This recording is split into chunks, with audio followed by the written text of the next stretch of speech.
my little lady. I'm gonna take it to the other side. Oh, my little lady. I'm gonna keep moving on. I'm gonna run till I drop to the break of dawn. I'm gonna stop till I see the light. Feeling high, my little lady. I'm gonna take it to the other side. You know I used to smoke too much. You know I used to drink too much. Take a ride in my car. You can get me high, high, high. You know I used to smoke too much. And you know I used to drink too much. Take a ride in my car. We're gonna get real.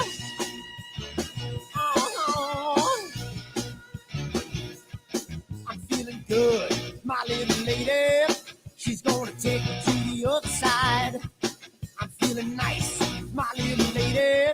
She's gonna keep me moving on. I'm gonna run till I drop to the break of dawn. Never gonna stop, she's gonna treat me right.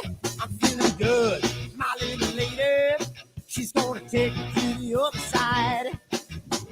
You know I used to smoke too much. And you know I used to drink too much. Take a ride in my car, and you can get me high, high, high. You know I used to smoke too much. And you know I used to drink too much. Take a ride in my car, and we're gonna get real. Come on, baby.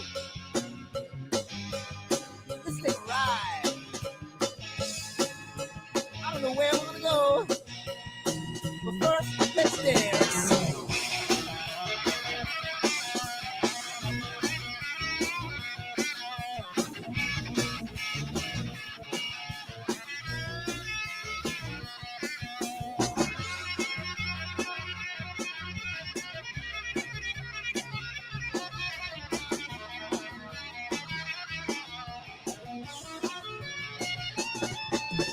You know I used to smoke too much. And you know I used to drink too much. Take a ride in my car, and you can get me high, high, high. You know I used to smoke too much. And you know I used to drink too much. Take a ride in my car, and we're gonna get real. Oh.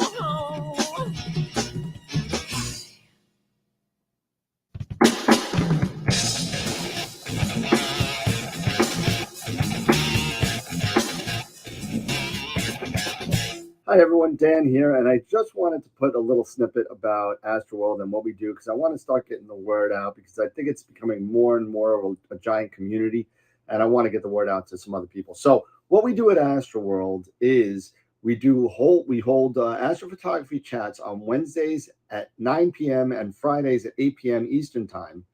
And we just talk astrophotography. Wednesday's more of a techie kind of advanced intermediate, and Fridays is more of a newbie kind of thing.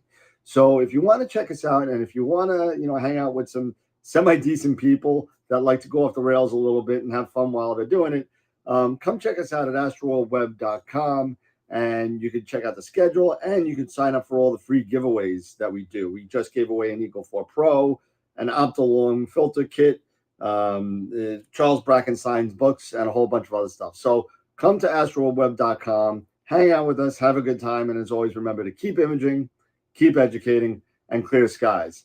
And I'll see you soon. Bye-bye.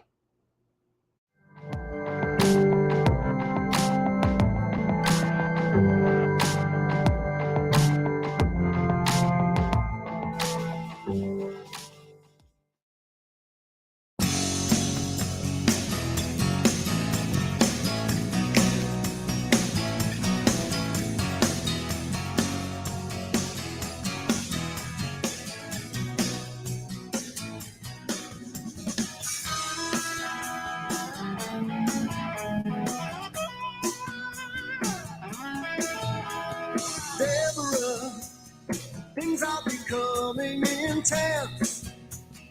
I ripped my jeans on your fence, hiding away from your man.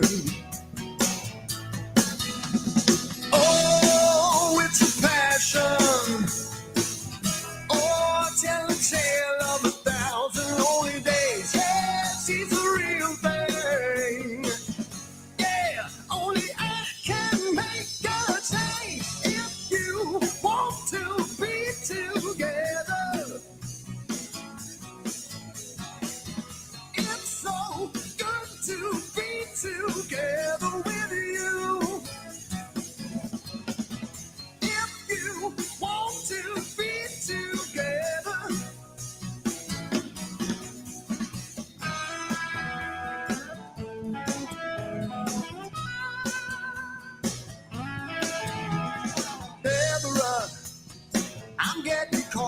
in the rain, standing here calling your name.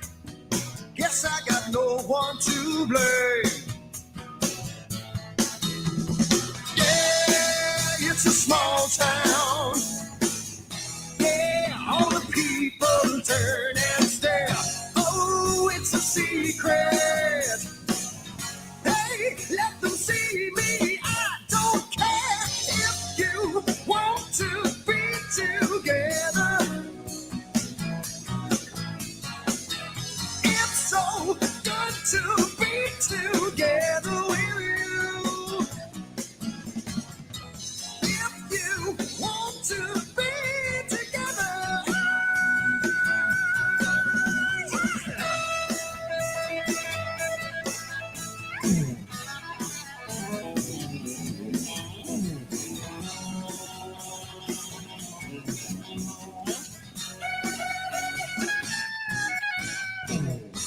If you want to be together,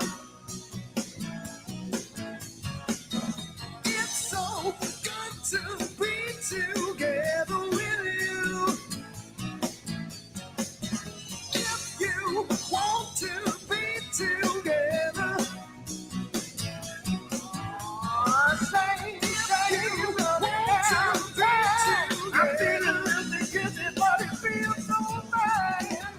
Yeah, so good to be together. Get to feel it. We did it before. We can do it again. I'm tearing out my head, 'cause I don't know when. So good. You want to be together. Yeah, yeah, yeah, yeah, yeah. It's so good to be together. Yeah, so damn good. If you want to be together, it's so good, it's so good, yeah.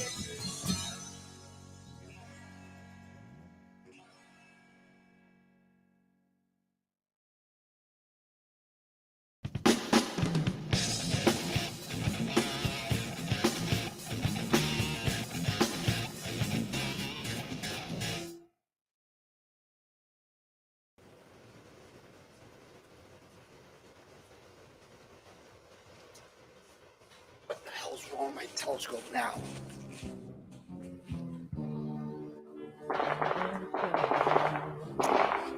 Damn, what's wrong with this thing?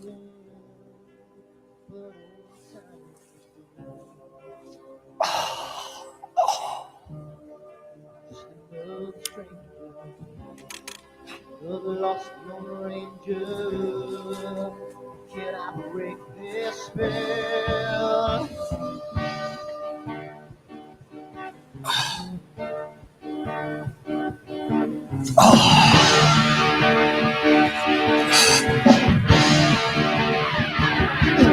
If I do one thing right, do I make two things wrong? If I want to stand by the line, do I will always take the fall? If I just do the left, I can live from the right. I sleep all day long, and then I'm breathing through the night.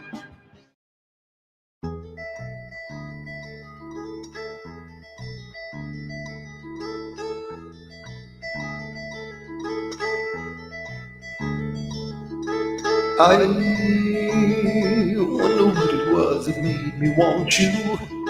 She couldn't understand what made me hard. She's climbing in and out my open window. I'm laying here alone and cold and drained. Yeah. So take another breath from my boy, you like sweet.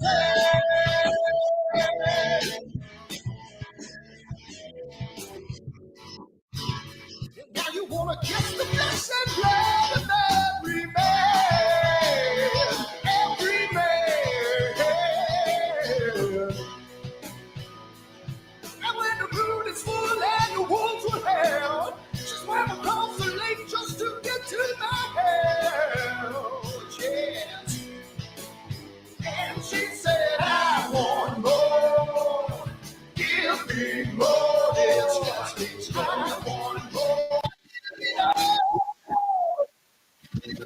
station. It's gas station.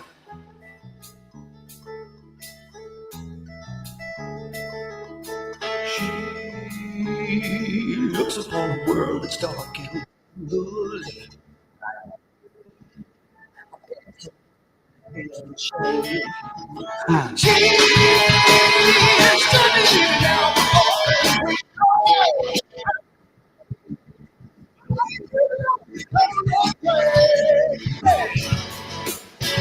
So take a look at the kind of boy that you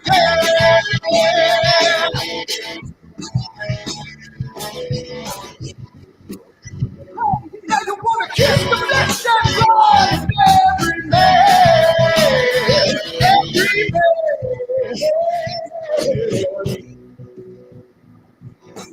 Well, sometimes I just follow the word. I never realized the exact way and she said, I want more. Give me more. There's got to a little bit of more. There's got to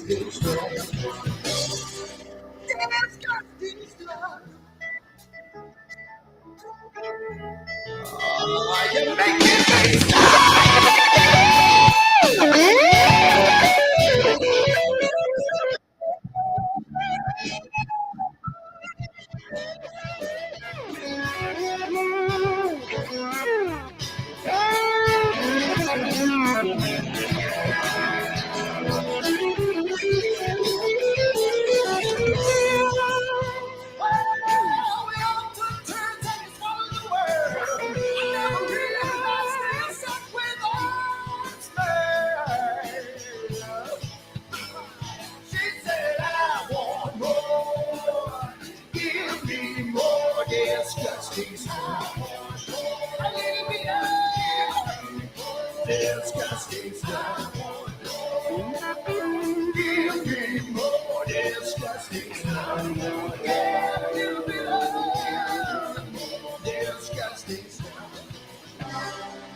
Hi everyone, Dan here, and I just wanted to put a little snippet about AstroWorld and what we do because I want to start getting the word out because I think it's becoming more and more of a giant community, and I want to get the word out to some other people. So what we do at AstroWorld is we hold astrophotography chats on Wednesdays at 9 p.m. and Fridays at 8 p.m. Eastern time. And we just talk astrophotography. Wednesday's more of a techie kind of advanced intermediate, and Fridays is more of a newbie kind of thing.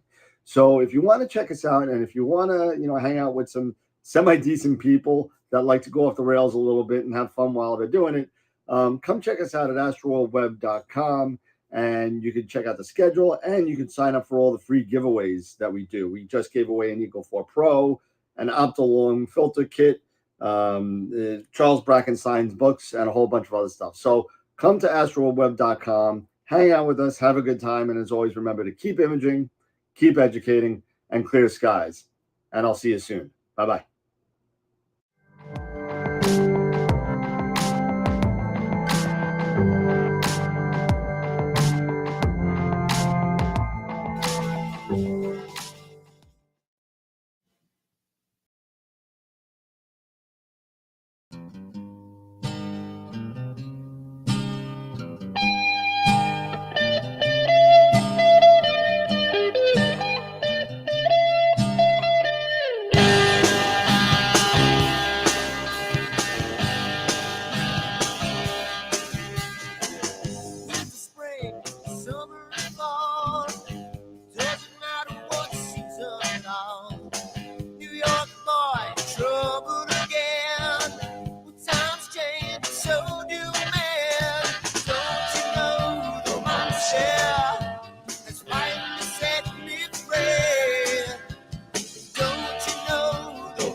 say, down to see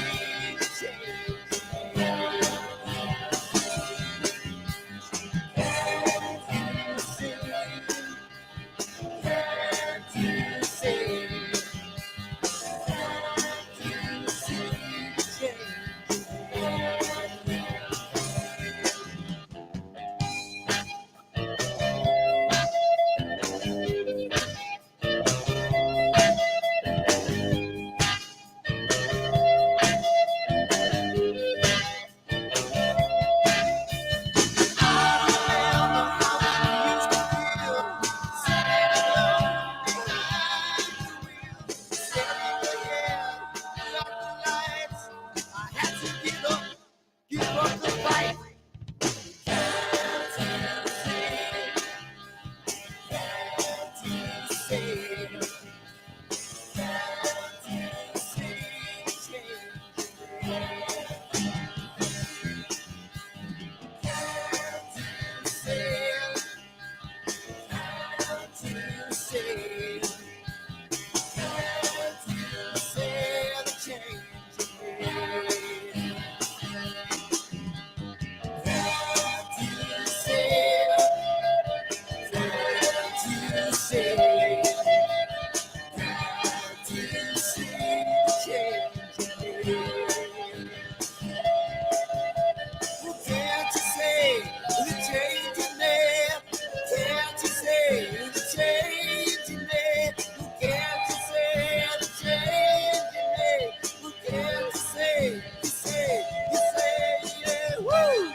What the hell's wrong with my telescope now?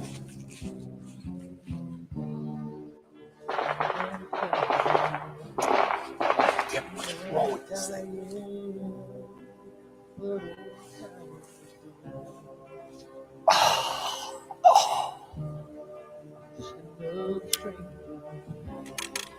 Another lost Lone Ranger. Can I break this spell?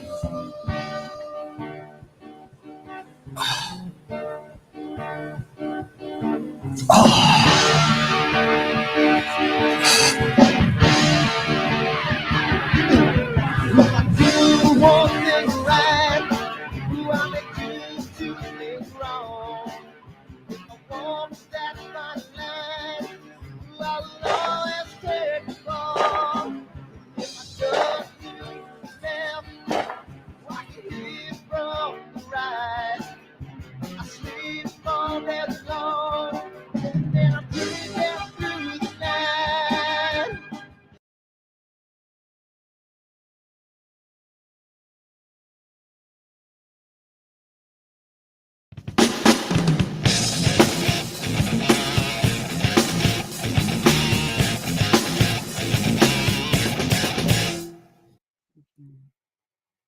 All right. How's it going, everybody? I think we're here. Are we here?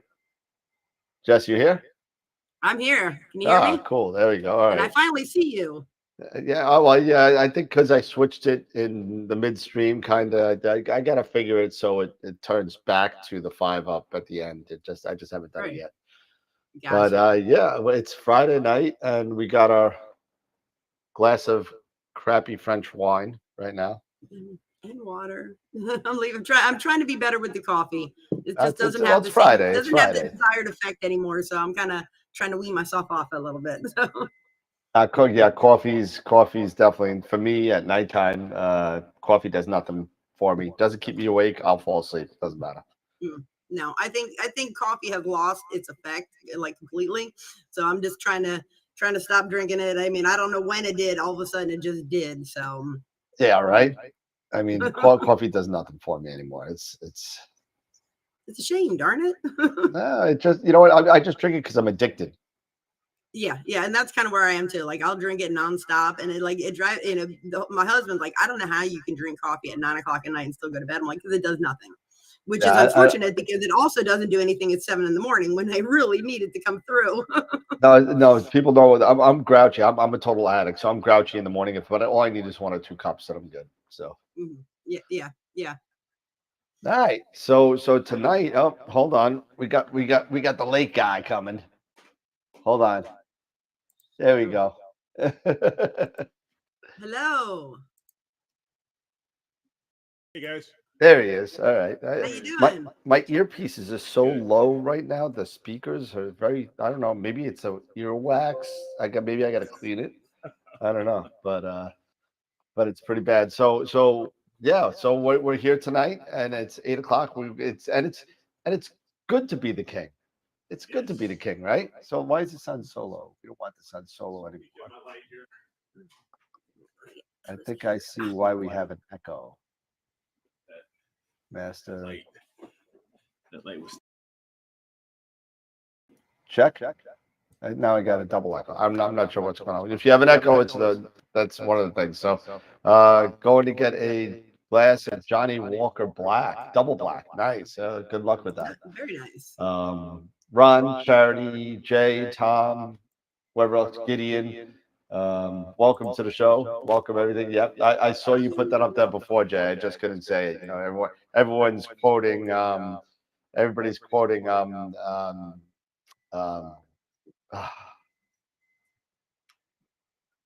oh God, History of the World. So everyone's quoting History of the World because the title of the show is "It's Good to Be the King." So what's the C in Cepheus? It's actually pronounced Cepheus, and I actually looked it up. Yeah, it is. And I'm missing Eric now. Hold on a second. Let's see, where is Eric? Eric is in B. You there? You there, man? Got me? You got me? Yeah, I got you now. Yeah, it's very low for some reason. I'm not sure why. If nobody could hear anything, let me know. Because I'm having some issues. The echo's gone, it sounds like. Is it? All right. I must have been messing around with something pre-show, and I'm not sure what I did. So it's kind of like one of the things with Astro, where you kind of just do things, and yeah, it's the solo. The solo somehow I got the solo button off, so I think that's it was double banging on the. It was just feedbacking on itself. So welcome everybody. We're going to talk a little bit about Cepheus tonight, and just a heads up. And I know I put it on the Discord. I know I sent it on the email. Heads up, they are opening up the Cherry Springs registration.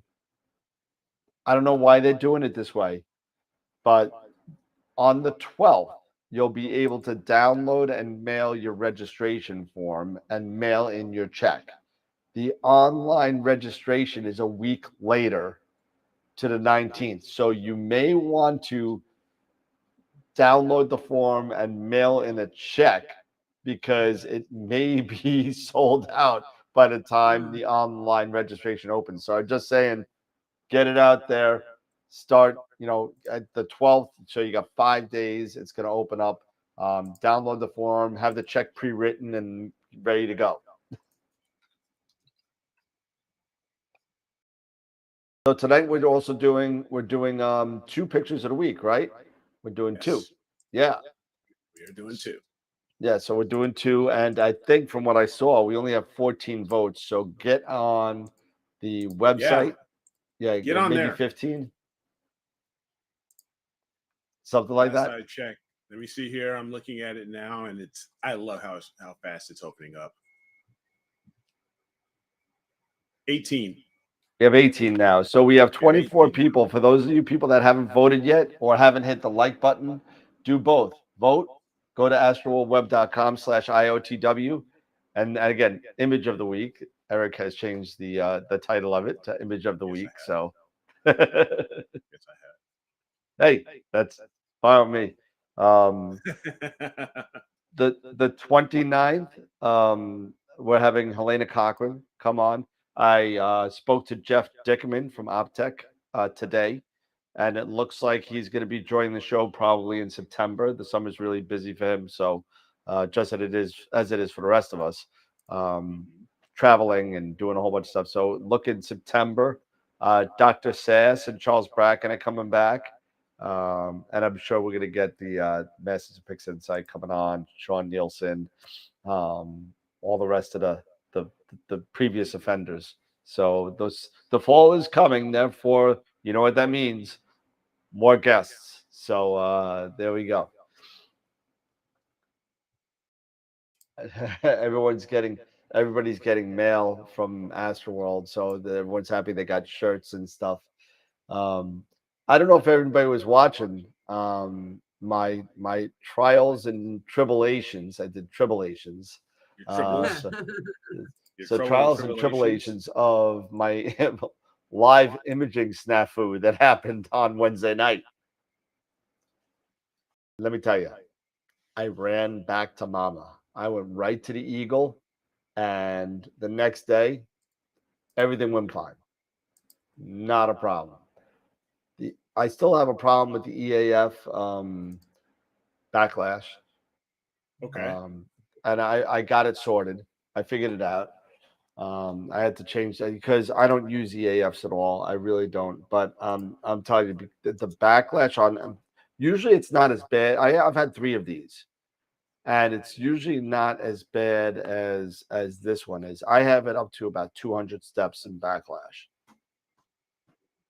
Yeah. Wow. In order to get a proper V curve. So I've not seen one. Usually it's about 50 to 80, somewhere around there. At least that's been my experience. But I have it, I think 185. I think I have the backlash on this one. And finally I got a decent V curve on it. It's fine. But I just, and even when it was said it was in focus, no, this is not a first gen. This is brand new. I mean, right out of the box, this is the 5-volt, just with the USB power and everything. So that's it. But I want an AWTV backpack. Oh, we can make that happen. I'm sure we could get that. No, I don't want to buy another one. I immediately called up because I've given up. Eric, you could be the ASI Air guy of the group. I am. If you want a plus or a mini or an EAF or 2, you can have as many as you want because I'm through with that. Huh? I tried and I tried and I tried, and now that this trip is coming up, I'm not willing to try based on going to a Border One Sky and have things screw up, either because of me and user error, or just things aren't working the way. I mean, the whole back and forth with the Pegasus and the ASI Air, I still don't know why they don't have a driver that says Pegasus Nix on it, because when I put it in Nina, it comes up Pegasus Nix. So why do I have to use something else? And it works most likely. Thanks, Gideon. Appreciate it. But and it may be me, and it may just be me not knowing the ZWO family stuff. Maybe I'm a little spoiled. I don't know. That's okay. I could be spoiled. I was in a decrepit state of life for 40 years until I finally got money. So that being said, I called up Jeff at Optech, and I got the SSX20 for the ASCAR. Okay. And no backlash. I mean, unless it's like one of these things is that you have been around doing SGP, Nina, using basically software, PC software.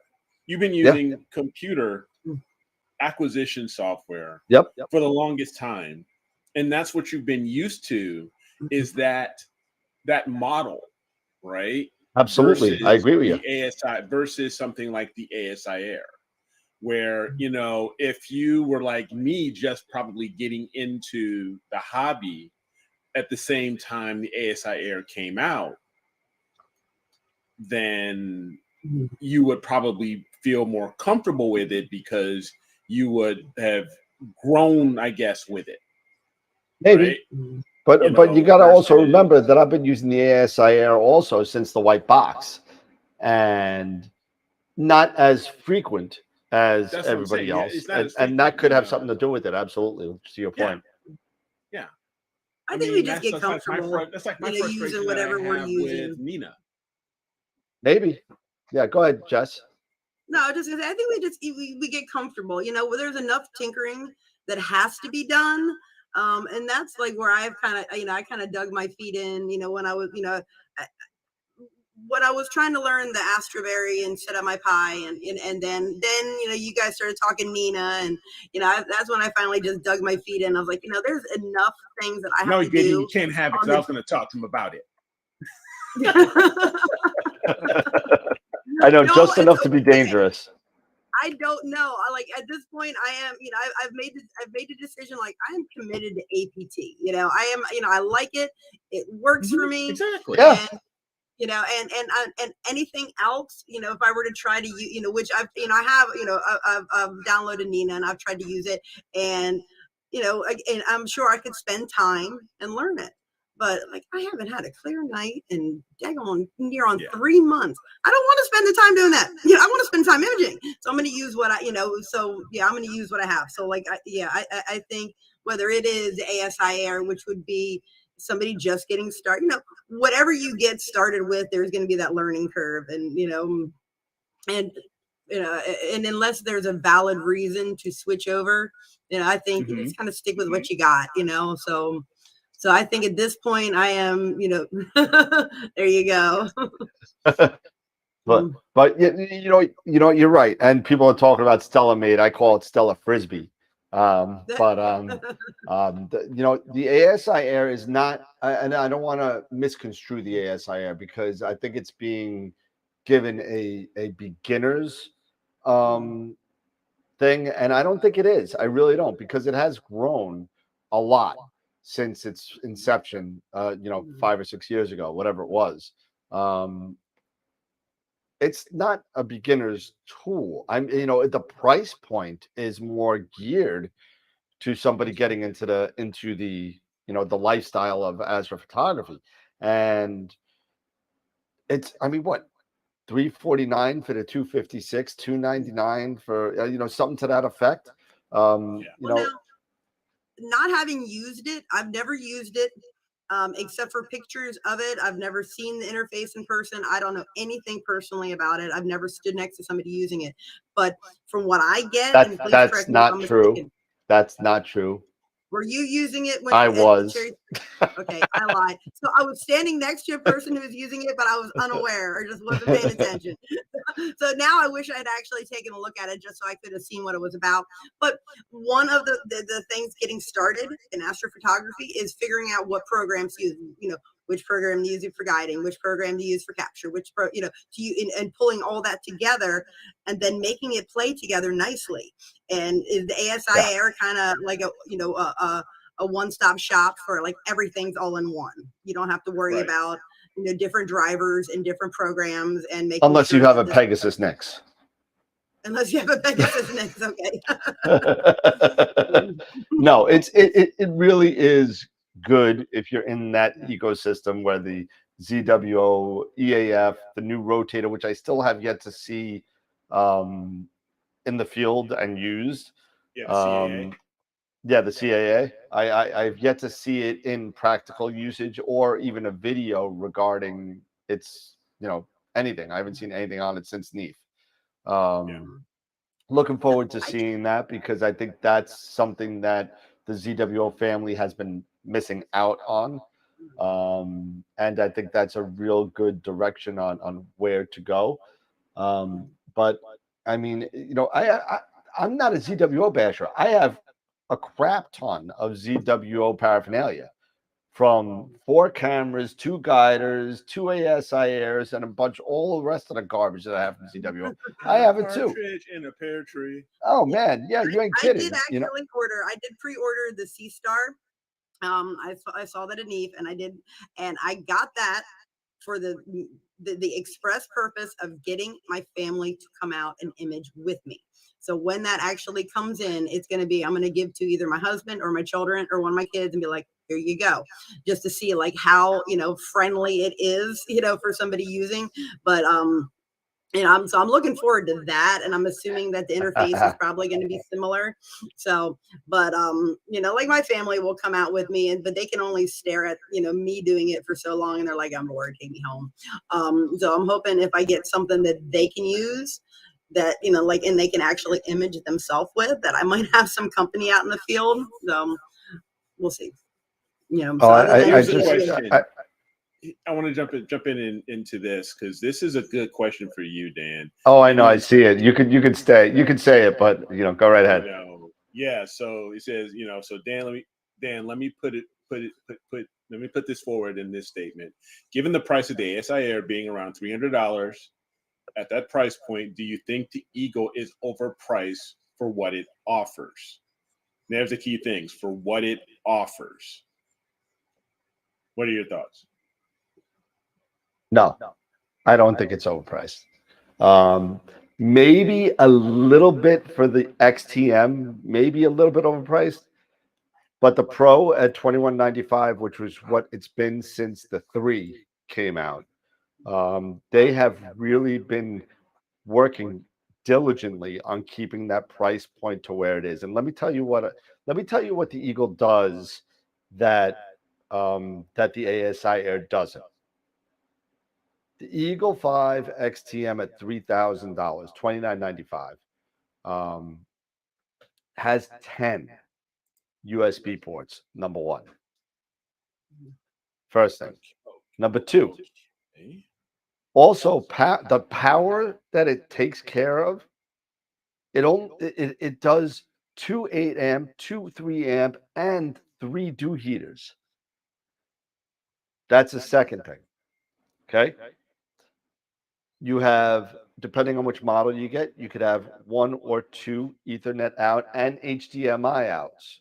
So when you're doing EAA to a TV, you could go HDMI right out to your monitor. Another thing. Number 2, memory. Another one. Huge advantage. Upgradable up to 2 terabyte SSD. Plus, I mean, what do you got? The newest ASI Air has 256, right? Yeah, so but 256. You can put in a USB flash drive, a 2 terabyte USB flash drive, and it will recognize it. But you don't have to. That's just another piece you got to buy. But see, what I'm saying is that USB flash drive is only, a 2 terabyte flash drive in certain cases is less than $100. True. Okay, so let's add some stuff now. To get an ASI Air up to the spec of an Eagle, you'd have to buy the ASI Air 350, right? For the 256, and that's not even close to where you're at base model. No. I could put a 10 terabyte drive inside an Eagle and it'll recognize it. That's neither here nor there. I was just talking base. It starts with 8 gig of RAM, right? And we didn't even talk about the most incredible stuff about it, software wise. We didn't even talk about this yet. You would have to buy an ultimate power box at $680 to get the power up to what it is and the USB ports up to what it is. Yeah.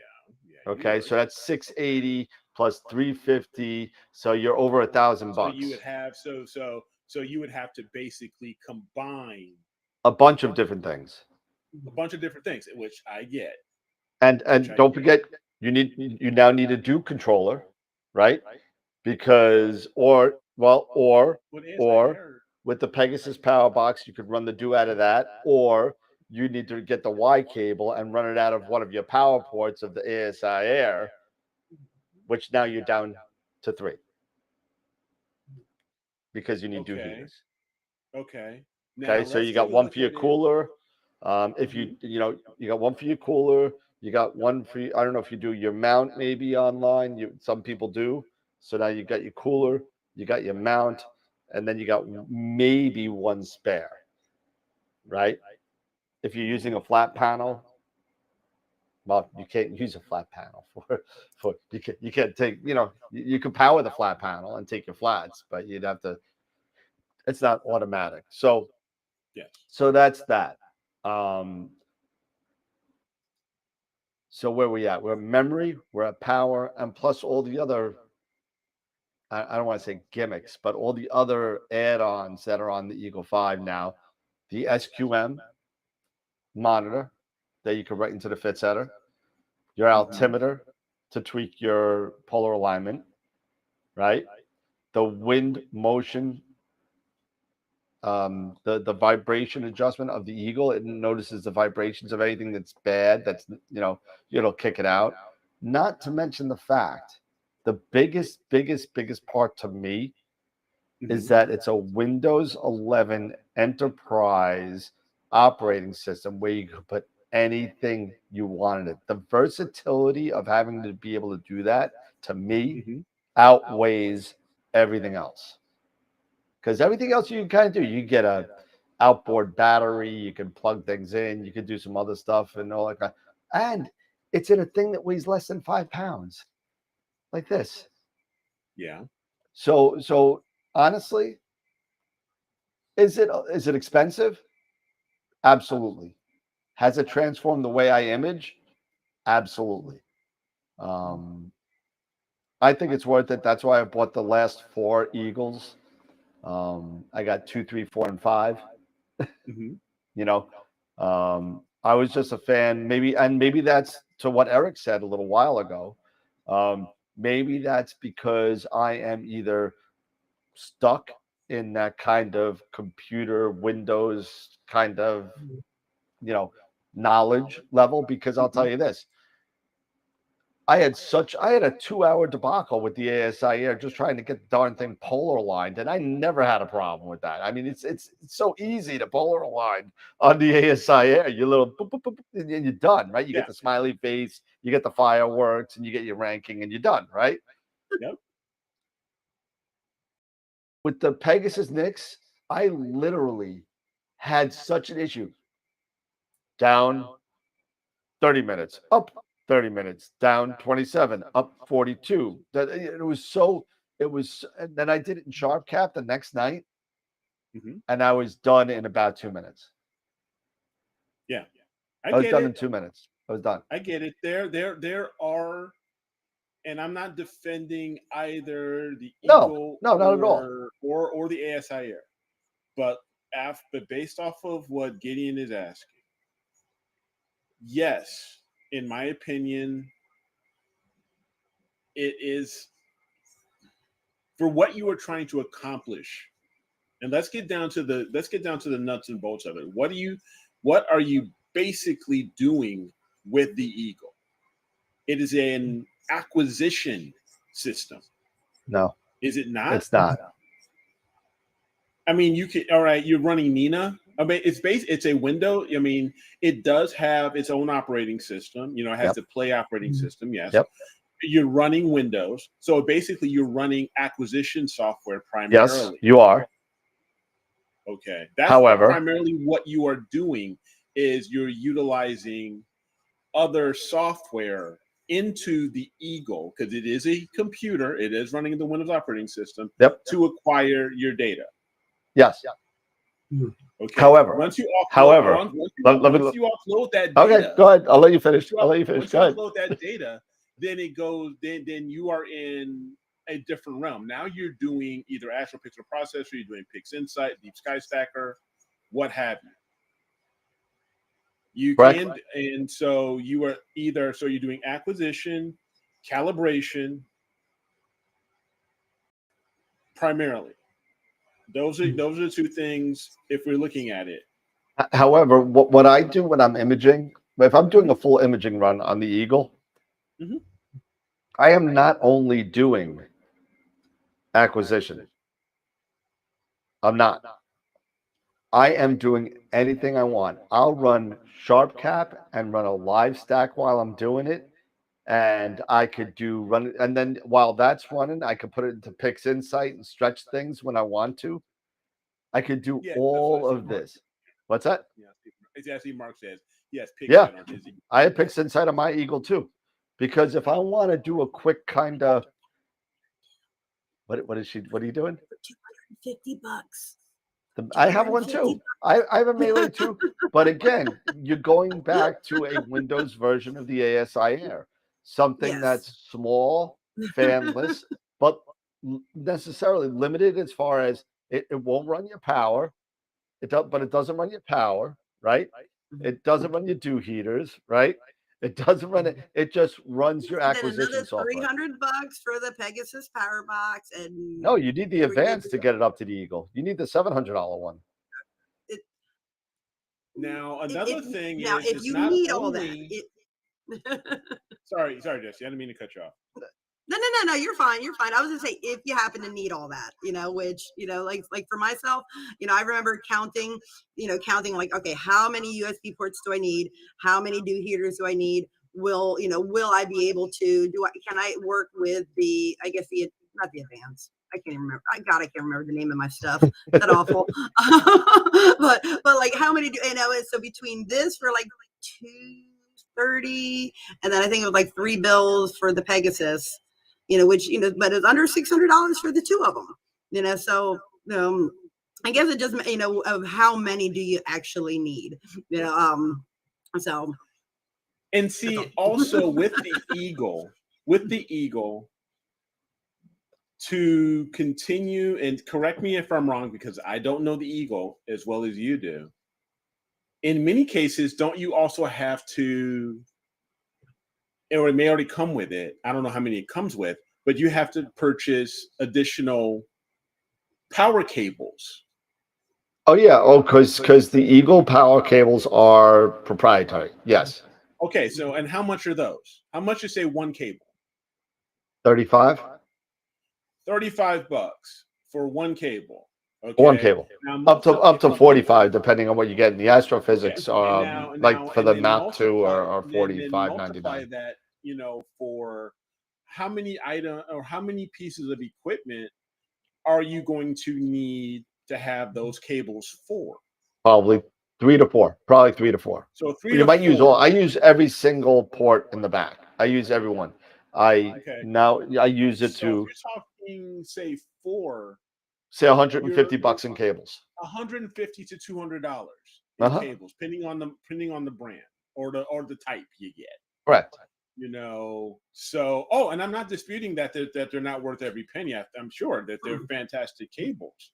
It's just you are continuing, and this is why this hobby and this lifestyle. I should stop saying hobby. This is a lifestyle. It is a lifestyle.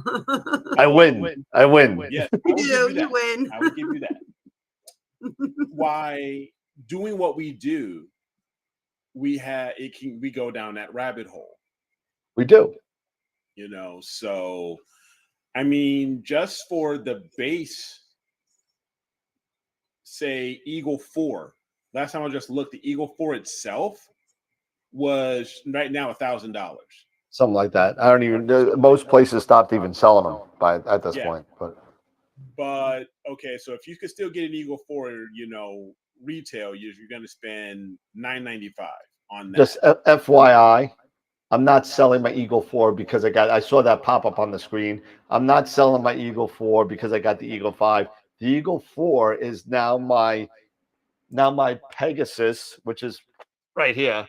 There you go. My Pegasus and my mini mounts and stuff like that. That's what it's going on. My Eagle 5 is going on my main mount. So just so we know. Anti-air is a rabbit hole.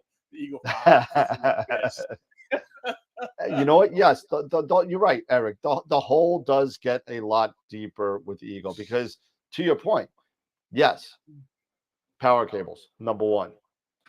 Yeah. Do it by 4. Now, Echo.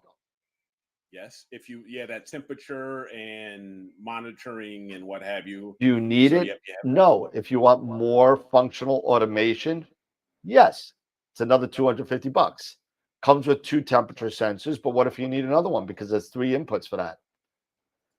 Yep. You know, that's another $50. So you know what? Either way you look at it, the ratio may be different. You know, the ratio may be different because you know what you're talking. You know, you're basically talking. You know, Alfa Romeo and a Fiat. You know, in price, are. in price, You in price. basically are. I You're don't want to talk in you functionality, just definitely in are. price. You're definitely talking, you know, a Camry versus a Lexus. Yeah. So You definitely are. you definitely are, and to me, you know, the Eagle to me has done so much for my imaging and how I do things and how I manage my cables and all that. Just like what the Pole Master did for me with polar alignment, if I could equate the two. There was such a turnaround for me on what it could do. And yes, it's expensive, man. It's money. It's for bills. I mean, it's you know, it's crazy. But you know what? I've never had to worry about it crashing. I've never had to worry about any issues. I get more functionality with all the software, so I could kind of mess with things if things go wrong. You know, I get full blown versions of Nina, PhD, um, Sharp Cap, whatever else that I want to use. I don't have to worry about, you know, like I was just talking about buying a new Optech focuser just to get rid of this. You know, I mean, you know, I'll spend the $540 for the Optech focuser, no backlash, great drivers, and not a problem. And I already own one, so I know what it's all about. You know, and you got to remember also, money is relative when it comes to comfort level.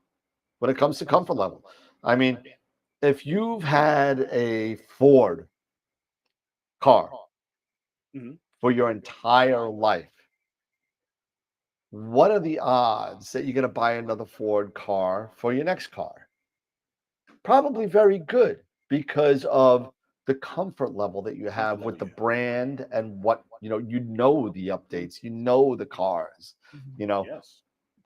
Humans by nature are creatures of habit.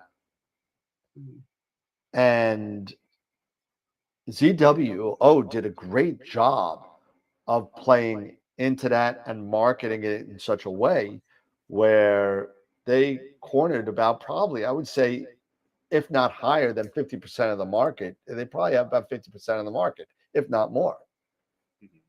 You know, so people, ZWO has been around for a long time where people have that comfort level now. Yeah, there's been a little bumps in the road, but every company has had that bumps in the road. Sure. You know, so, I have a comfort level with my setups, and I'm okay with trying new things, and I like to try new things, and the Eagle lets me do that. That's the biggest thing for me, the versatility and the ability to now if we want to flip the coin a little bit, I can get that versatility with exactly what you guys just showed.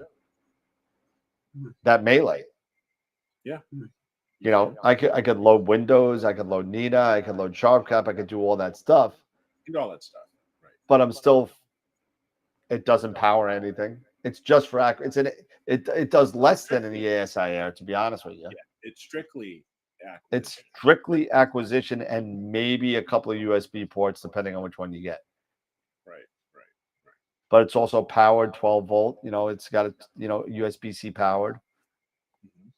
So there is a lot of pluses, but there are minuses to that. You're gonna have to get other things to adapt to your rig. And to your point, there are a lot of pieces that you can definitely add on to not to the ASIR rather, but this is the Eagle, such as the Echo. And there are some of the other pieces that you can utilize with the Eagle for sure. And some of them, I would say, at least so far, I haven't gotten one yet. I hope to have one later this month. But, for this thing, I'm totally getting rid of that EAF at some point. I'm getting rid of this thing and I'm gonna get the Asado, and at some point then I may gradually move forward, depending on if somebody is getting to a point where there's a new Eagle 6, and then they're like, you know what, this Eagle 4 I've got sitting around here, it's Oh yeah, Billy's got a good point. I wonder who that could be. Yeah, how much is the power adapter for the Eagle? 185. See, these are keep. Yeah, I'm sure all of this stuff is rock solid. However, you don't need the power adapter. I was running my Eagle on an outboard battery with Anderson power poles with a 12-volt out. So you don't need to do that. You have cigarette adapters, you have stuff like that. However, if you want the power adapter, if you want the power adapter for your mount, it usually doesn't come with it. You usually have to buy it. In all fairness, now let's think about that for a second. Most mounts come with a cigarette lighter 2.1. What What's does that? the Eagle come with?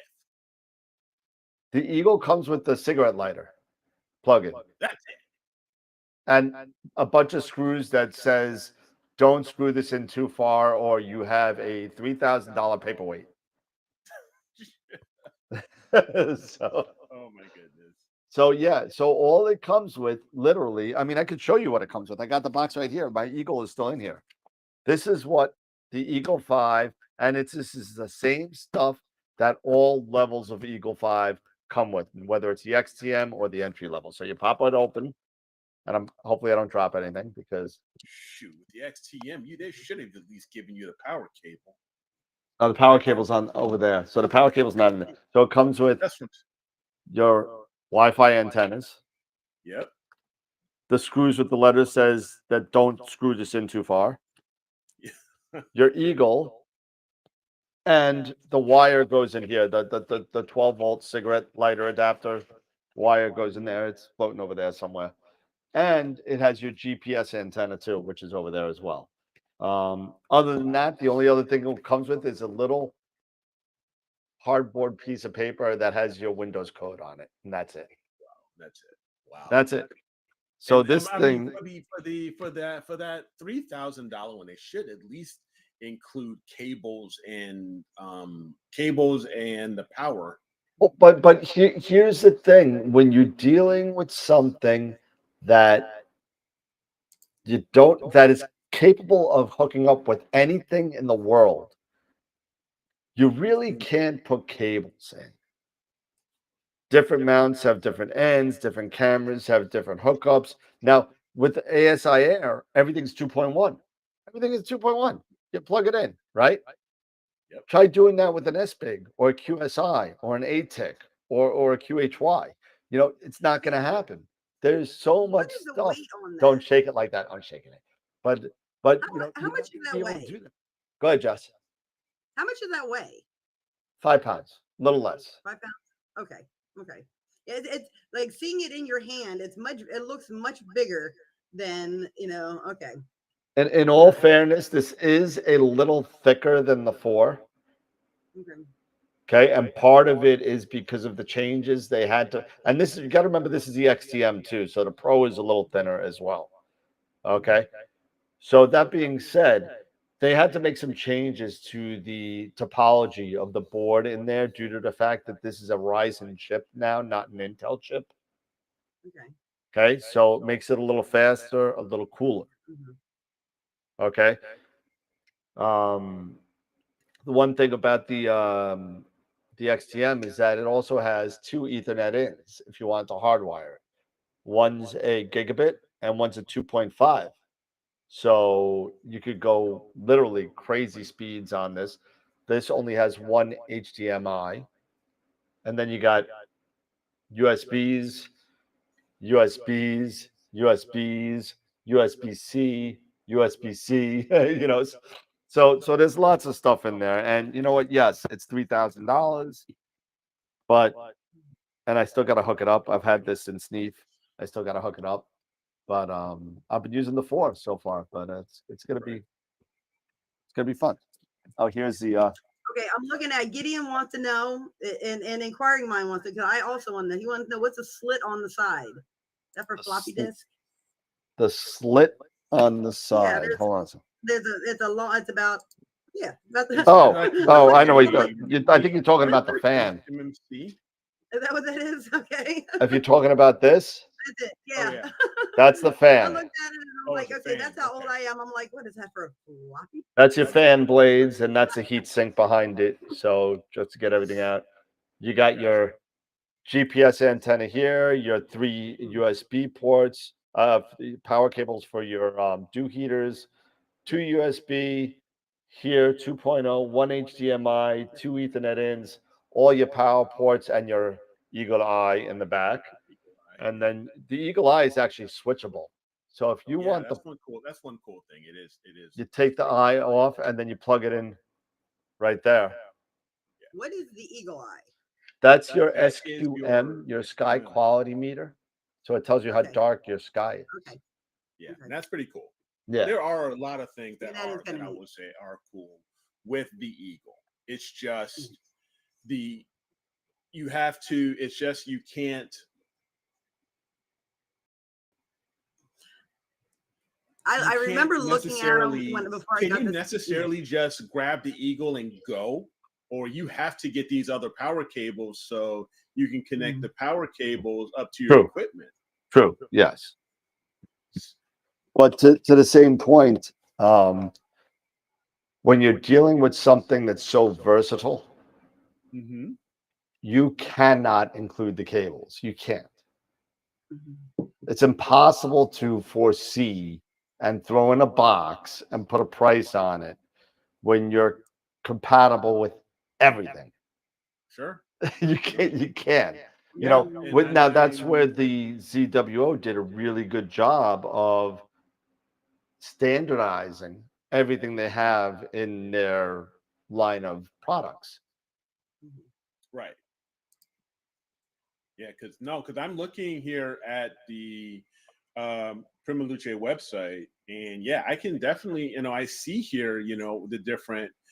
You have different, cables for the different amperage ports, for different types of cameras, even from the S-Bigs to Nikon and Canon. I get it here. I do. It's just, damn.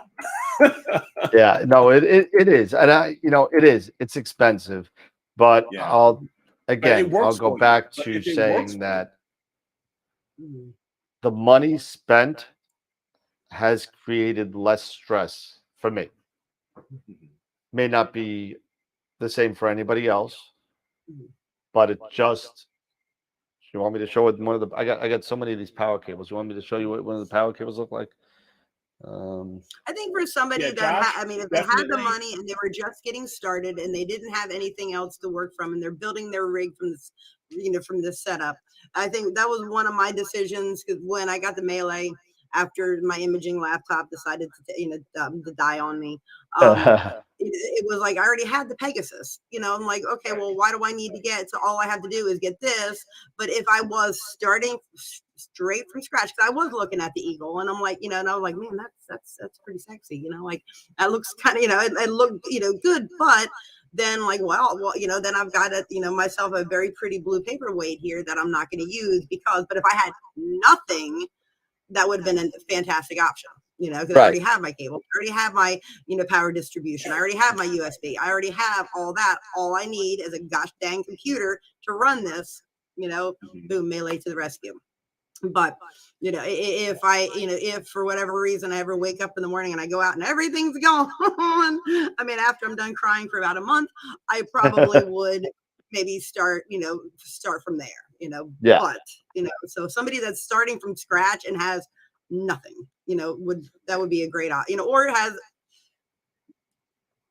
Go ahead. Sorry. No. I'm just filling the airspace.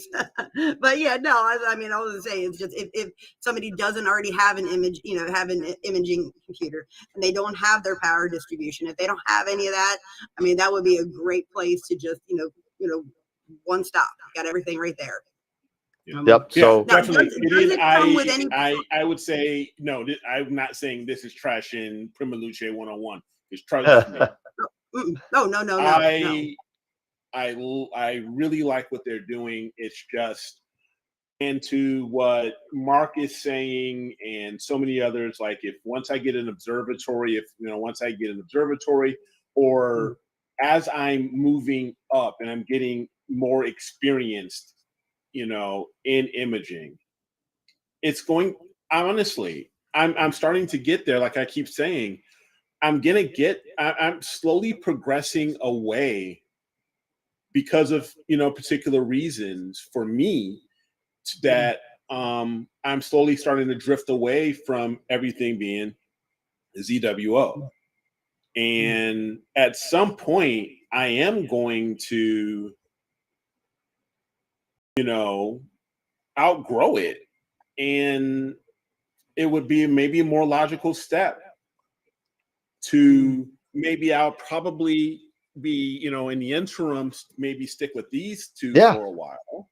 Why not? Until I get to that point where it's going to be like getting an Eagle 5 or whatever the latest is at that time, and then it's going to be just like anything else. Okay, this time I'm not going to buy a telescope. I'm going to be buying a computer. I'm going to be buying a big freaking Eagle, with all the fixtures. Yeah, definitely not bashing. They have a great product. No, it's just expensive. And that's, I think for a lot of, there's definitely a lot of, between those who have a lot of money to put into it and those that don't, I'm on the other end. No, you know what? And we're all on our own little areas of financials and all that kind of stuff, and I get that. I've been very fortunate working in a telescope store, being able to get the toys and that kind of stuff, and I've been like I said, I've been spoiled. So, but once you get spoiled, it's kind of tough to go back. But somebody wanted to see what the Eagle power cables look like. This is the 3 amp version, and you probably can't, if I get closer, you're not gonna be able to see it, but you can see the tips of, there's 3 pins on the inside of here, and you could literally buy the end and make your own cable. You could buy the end for like $8. If you have a 2.1 cable and you want to make your own, you can make your own. Knock yourself out. This is a 2.1 millimeter 5.5 cable, same as you would have for your ASI Air on one side. And this is the 3 amp version. Now there's an 8 amp version where you can't switch them. One's got a hollow. This is hollow in 3. The 8's solid. So you gotta, it's one's male, one's female. So you can't switch the 8 and the 3 amp. You can't do that. That's more of a safety thing than anything. Makes sense. And they're about 4 feet long, 3.5 feet long. Yeah.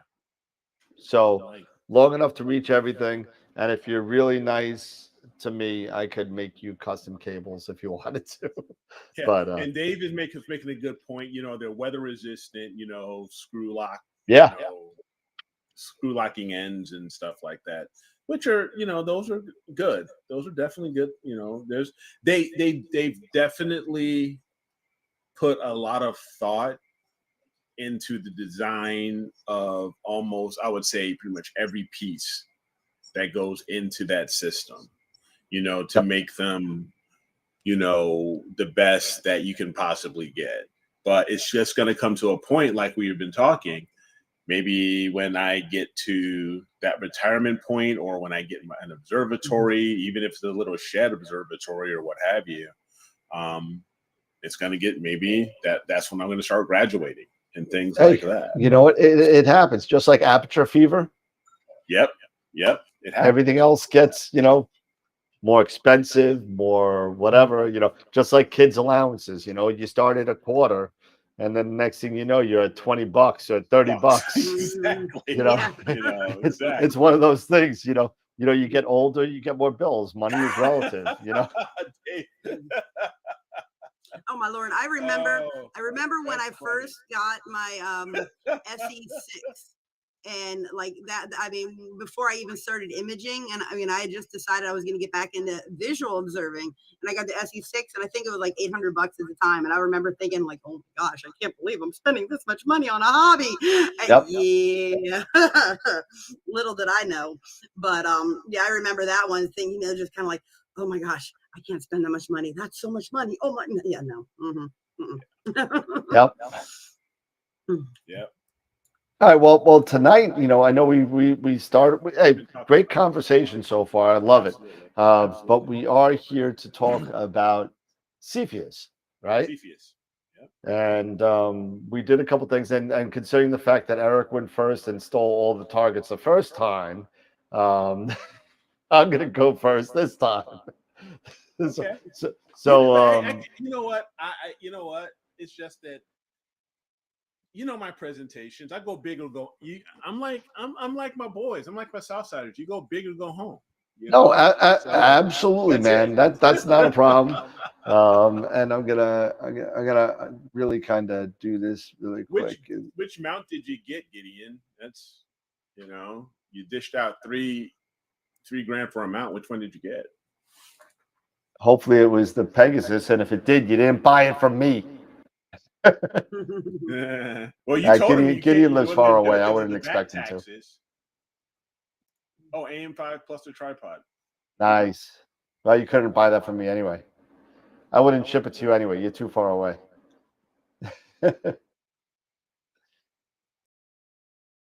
What do we got here? AM5 plus tripod. That's it's 3,000. Yeah, I mean it's expensive, you know, but it's a great mount. It really is. I've used it. I've tested it, and it works really good. I gotta say though, with the Knicks last night, I was posting my guiding stats online for an hour and a half of guiding.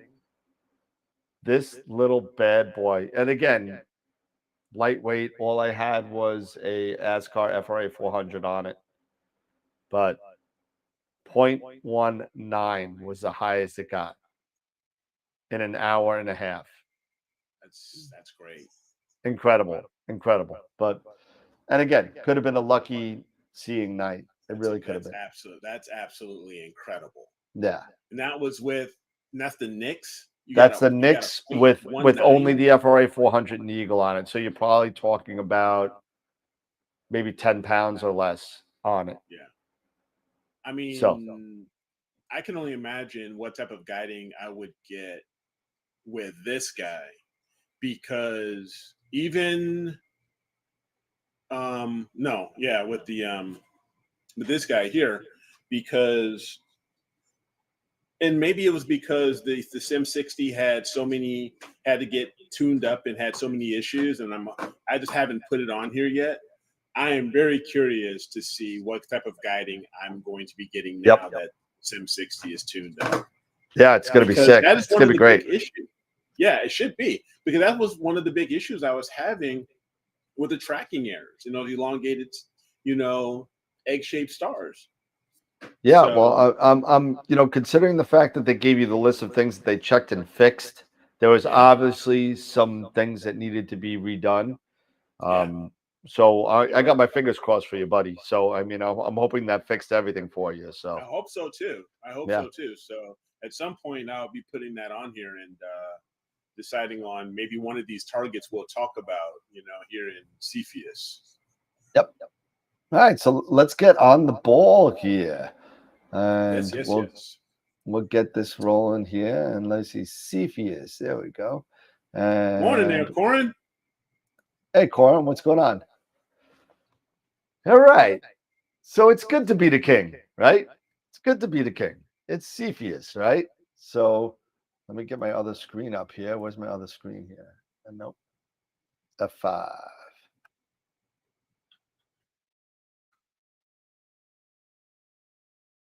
I minimize this. That's what it is.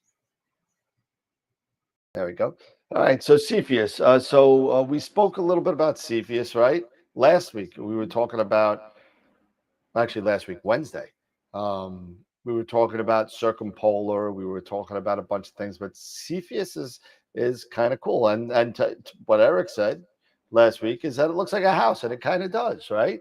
It's got the base here. Here's the top of the house, and here's the head of the house, kind of, right? So other, it is the king. It's based on Cepheus, the king, right? So, are you flipping your presentation yet? I am in a second. There we go. Okay, there you go. Okay. So Cepheus history, right? Okay, so it's a northern sky constellation, right? So it's circumpolar, and you can see Polaris right here. And it just travels around Polaris, just like if you would see the other side of Polaris, you would see Andromeda, right? Or I'm sorry, it's Cassiopeia. You would see Cassiopeia. Cassiopeia is right here. Draco's over here, down here. So as things turn around Polaris, you'll see that certain things will disappear under the horizon based on Dan, where. Just real quick, don't mean to interrupt you. Do you want to minimize our photos? Because right now they can't. I can only. Yeah, see I could do that. No problem. Give me a second. So maybe if you drop our photos or our camera shots. Hey, I can do that. We'll do. How's that? Yeah, there you go. Can you even drop yours or no? I like to see me. No, just kidding. Okay, fine. I'll drop mine too. That's fine. It's all you. That's okay. Nobody wants to see me anyway. I'm too ugly. And back to the beginning here. Okay, so Northern Sky Constellation. It's one of the Ptolemy 48. Now, Ptolemy was an astronomer, right? So who out there could tell me, and somebody's gonna have to look at the chat because I'm not looking at the chat. Who could tell me why Ptolemy was able to get 48 constellations, where in the northern sky you only get 36, right? We spoke about that on multiple times. So why did they get 48? Can anybody tell me? Why 48? Is it because where Greece is located, you can close? He wasn't from Greece. Oh, he wasn't in Greece when he did the 48. Okay. Ernie is saying Egypt. Egypt, yes, he's from Egypt. And because of where Egypt is, he was able to get some of the southern sky constellations as well. Okay, very cool. Yeah, so pretty cool. That makes sense. So the brightest star, right, is Aldebaran, or otherwise known as Alpha Cepheus, which is the bottom right-hand part of the house, right? So that's the brightest star of Cepheus. It's magnitude 2.5. So Cepheus is named, and I'm going to butcher this, Cepheus is named after the king of Ethiopia, which is close to Ethiopia. It has been changed. Actually, it's Ethiopia. It's Ethiopia. That's the way it is. Ethiopia as the way it is now. It's literally right over on the other side of Saudi Arabia. It's west of Saudi Arabia, and it's basically Libya, Egypt, Ethiopia, that northeastern part of Africa. Right. Yeah, so it's there. So it was that's the way it was called back in the day. So Cepheus is more so known as the husband to Cassiopeia, and the daughter. His daughter was Andromeda, right? So everybody remembers, what was that famous movie back in the 80s? What was it? Clash of the Titans, right? Oh yeah. Yeah, with it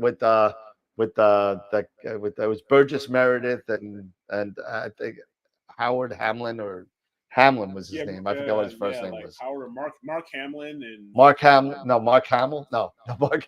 No, somebody Hamlin. Harry Hamlin, maybe. Harry Hamlin. Yeah, Harry Hamlin. Yeah. So it was him. And so what happened was, if you remember the movie, and there's kind of a glitch in the movie that I kind of looked at. I had to go back in my mythology books. So Cassiopeia was like, oh, my daughter is so beautiful, and she's more beautiful than anybody, more beautiful than Hera, more beautiful than everything. The sea nymphs says she's the most wonderful thing. And so what happened? Well, Poseidon sent a flood, right? And he sent a sea monster to attack Ethiopia, right? And they put Andromeda up on this rock and chained it to this rock to be demolished by this creature. So who can tell me what the creature's name was? Can anybody tell me what the creature's name was? Cepheus or Cepheus. Okay, you're right. But what did they call him in the Kraken? The Kraken, right? The biggest flub in any movie that I can think of. It was never called the Kraken. The Kraken is a term that only came into an existence in the 1700s.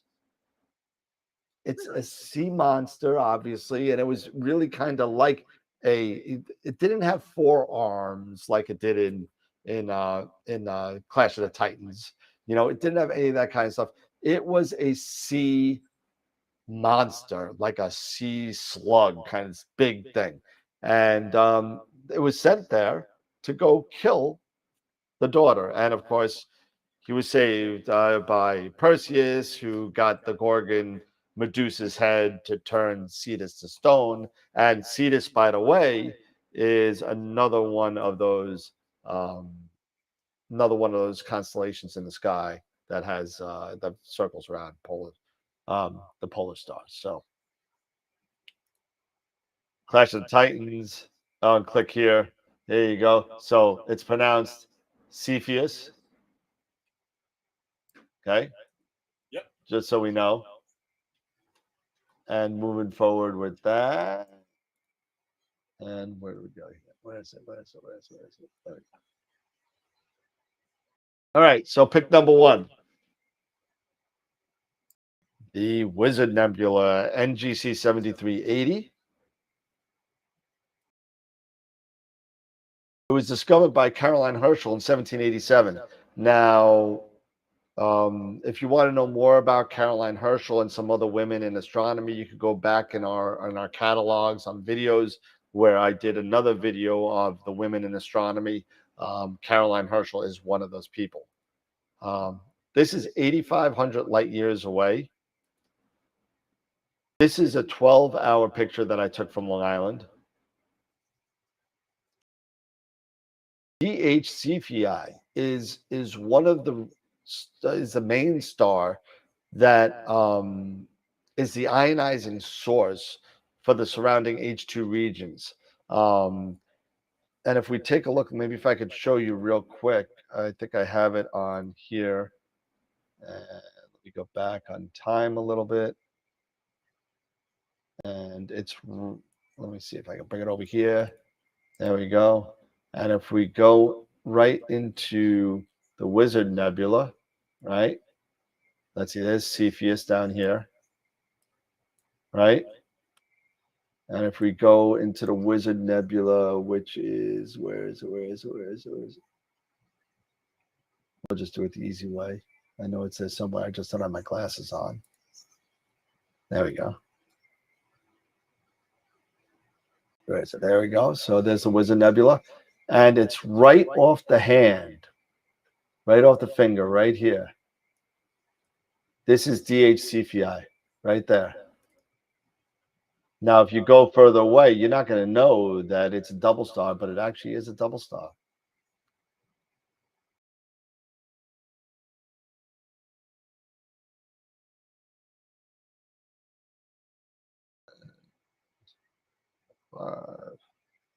There we go. I wanted to go to the beginning again. Sorry about that. All right, so Cepheus, it's right off the finger. So here it is right here. That's Cepheus right there, that bright star. All right, pick number 2. Here we go. So this is something that I really don't know anything about. It's NGC 7129. You need a lot of lot of time on this to get this. This is actually from, I believe, the Spitzer telescope, if I remember right. But it's kind of a cool type of reflection nebula from all of these stars that are kind of blowing up this gas here. It's kind of cool. It's 3,300 light years away. All these stars that are lighting up could be less than 1 million years old. They're really bright. They have a blue hue. Remember, we spoke about the Hertzsprung-Russell diagram, the OBAFGKM, right? So these are really young blue stars that are literally can be less than 1 million years old, which is kind of cool. That's a Spitzer image. This is suggested to be at a focal length of 1,500 or more in millimeters. It's a very small object, so you're going to need to kind of bring that out. And I think it looks like the head of this guy. Goku? Goku, yeah. so if you look at the hair, it kind of looks like it. I mean, take a look. Look at the hair and look at that. Yeah. You know what? Yeah. In that one, yeah, it does. It's kind of funny. It does, right? So I thought that was kind of cool. So the next one is NGC 40, the Bow Tie Nebula. Another semi-difficult that's going to need some focal length. It's 1,200 years away, and it's composed of a lot of hot gas around this star in the middle. It's literally dying off. The star has since ejected its outer layer, which is left behind a small hot star with a temperature at about 50,000 degrees Celsius. So it's really hot, but it's dying. And in about 30,000 years or so, scientists are now theorizing that NGC 40 will fade away. So the gas and the bow tie will fade away and leave only a white dwarf approximately the size of Earth. So it's really shrinking, and it's really getting smaller, and the gas is dissipating quite. Won't be dissipating in our lifetime, but it is a small object, so I would say with an 8-inch without a reducer or more. And this was an image by Marcello Pilla from AstroWorld. So thank you. And here we go.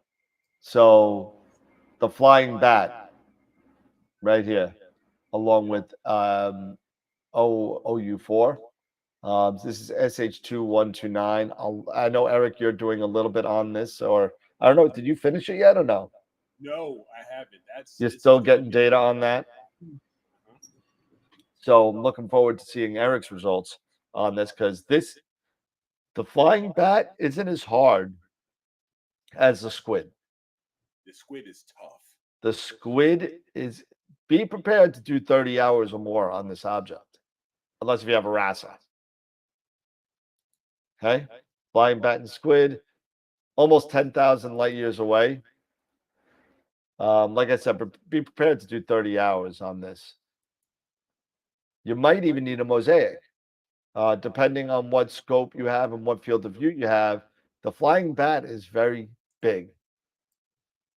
So make sure that you have, go on Telescopius and make sure that you frame it correctly with the right scope. What is this? Oh, man. All right, so we'll just, I guess my picture didn't take on this. So NGC 7538.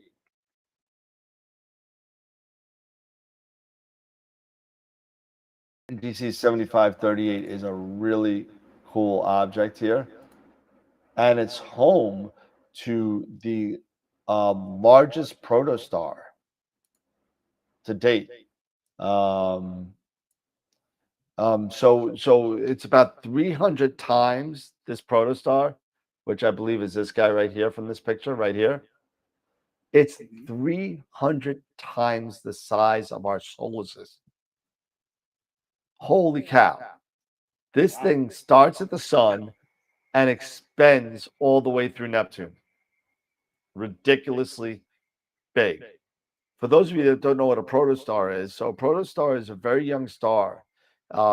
It's still gathering mass. It's still growing from the clouds and the gases around it. So it's sucking in all this stuff to make itself. The protostar phase is literally one of the earliest ones in the process of the evolution of the stars. This area right here is a region of star formation that includes several near infrared and far infrared sources. And these actually stars are actually pre-main sequence. So it's before the OBAF GKM. So it's a lot, very young, very bright, very blue stars. So pretty cool there. This back over. I forget why the picture didn't take. There we go. Oh, geez, really? Got to figure out why that happens. And I will click through that. And there's my buddy again. And all right, so last thing, overlooked object. Dan's overlooked object number one, NGC 7510. And this is something that you could do with the moon out. It's an open cluster. So it's a nice open cluster. And I'm going to give you a little context on where this is in Cepheus, and it'll make a nice little larger wide field picture. But it's 11,000 light years away. It's also called two things. It's called the Dormouse cluster and the Arrowhead cluster. You can kind of see the arrowhead kind of here, right? And the Dormouse, it's just a mouse, literally. It's a small mouse. So here's the nose of the mouse and the body and the tail out here. So it just looks like a mouse, according to some people. So the wider view looks like this. And you could see the lobster claw right here, right? And there's the cluster right in the middle. So to me, it looks like the lobster got the mouse. And now it's ready to have dinner. But I think that's it. Yeah. So that's it for me. That's my Cepheus presentation there.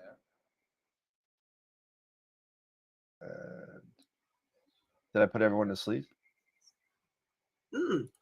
No. No, I'm over here listening. I'm trying to think of what I want to image when I'm in the Dakotas, because I'm gonna have, I need to come up with something different that I don't see at home. And Cepheus has kind of been on my hit list, just because. So, just because it's something that I can do the elephant's trunk at home, but in another few months I'll be able to do the elephant's trunk, but not until but that's about as far as as far as I can go. That's it. So I hear you. But yeah, so listen, I love the history of, I love the mythology behind the stars. So and I love, if you've seen any of my videos, like when I did the video on the Apochromate and the Achromat, I did a whole history piece on it, on how it got created. I love learning that kind of stuff and delving deep into that. So it's a lot of fun. And it was a lot of fun doing this on Cepheus and revisiting my mythological roots, because I'm a big Mythos fan, D&D fan, all that kind of stuff. So it was cool to kind of delve back into that. All right, Eric. Number 2. Are you there? Nope, Eric, you're not there. Oh no, I saw that. Oh no. I see the sigh too. There you go. There you go. All right, so let's get Eric up here for his Cepheus presentation. Yep, I'm getting ready. There we go. Very cool, very cool. And I'm going to share a few things here. Let me go ahead and share the screen.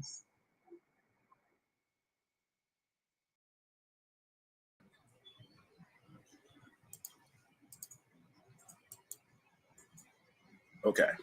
So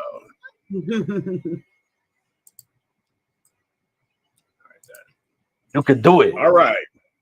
Can you see my screen? Yep, you're good. Cool. All right, so let's talk about these constellation targets. And this is going to sound probably like a broken record because you hit a few of mine. So sorry. I hope you're happy. I am. All right.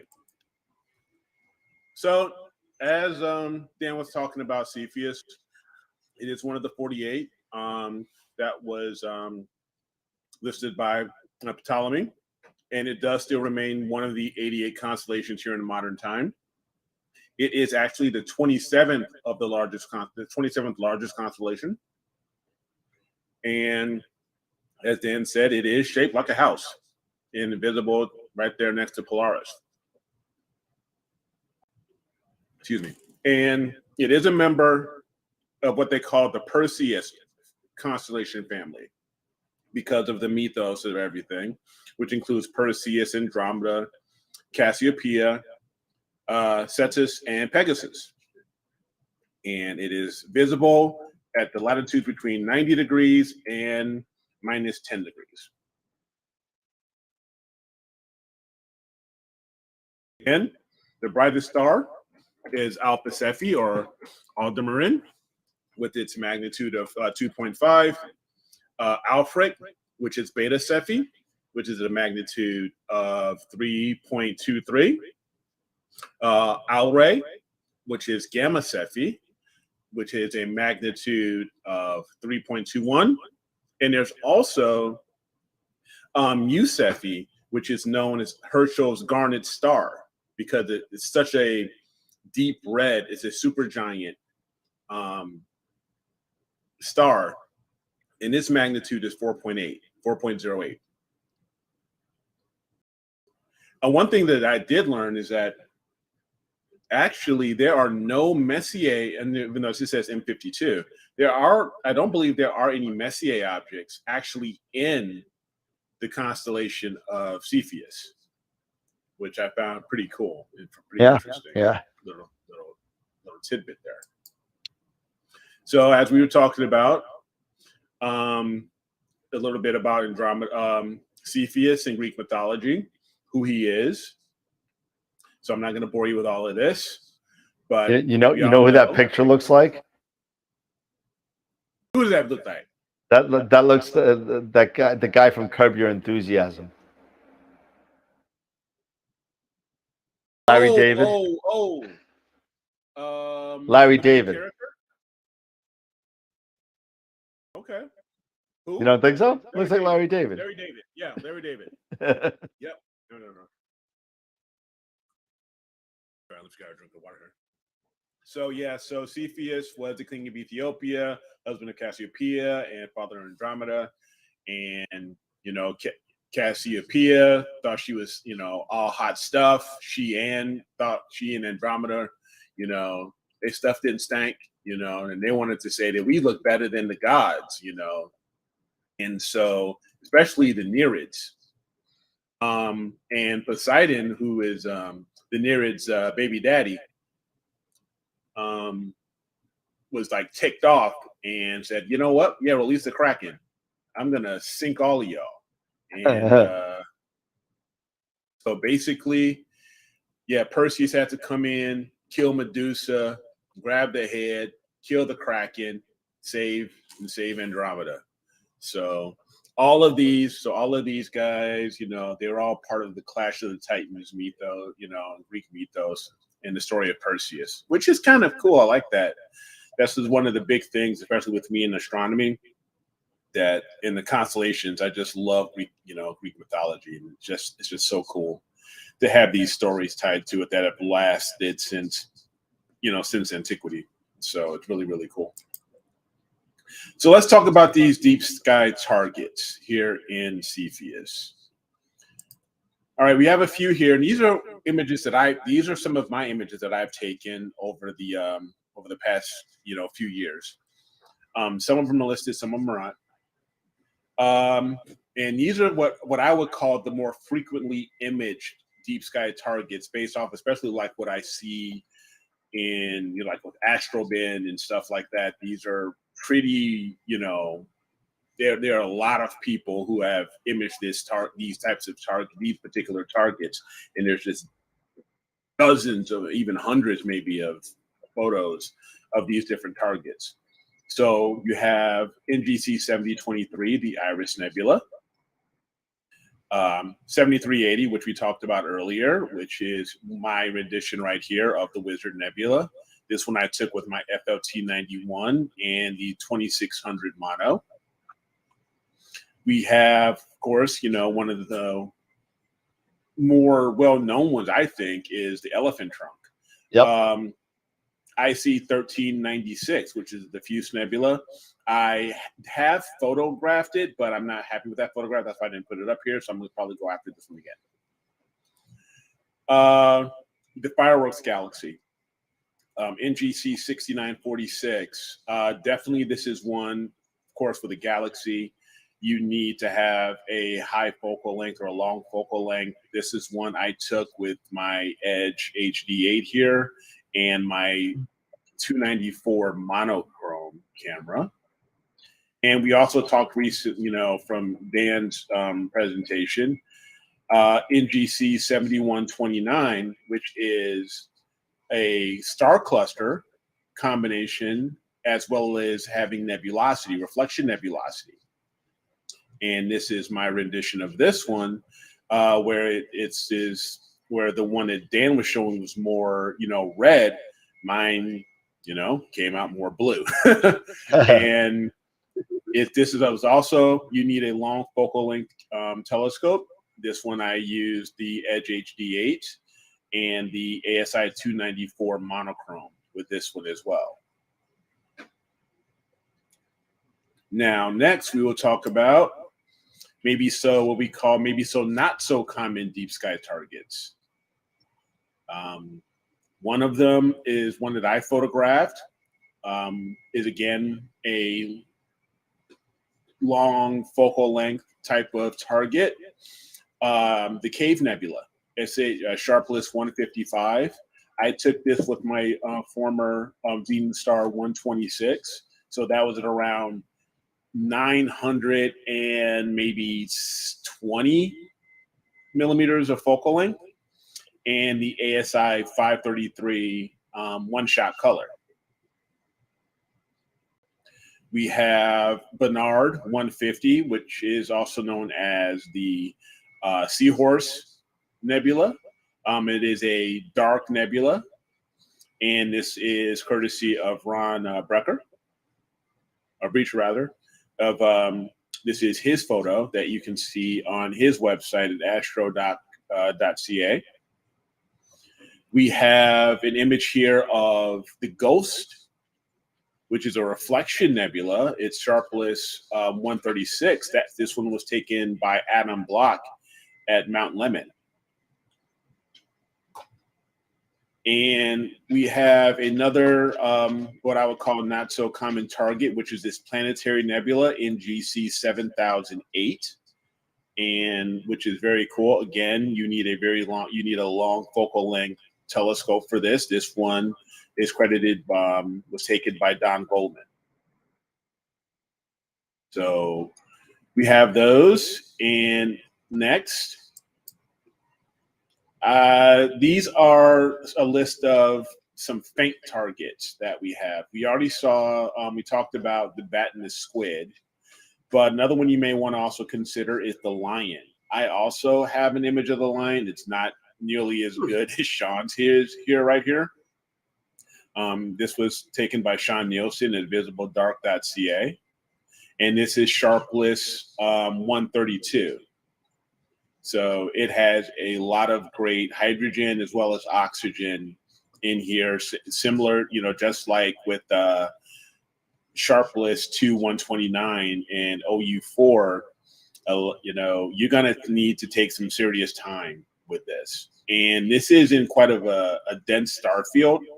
So you're going to need some definite either star reduction or using star exterminator, remove those stars to really get to this nebulosity.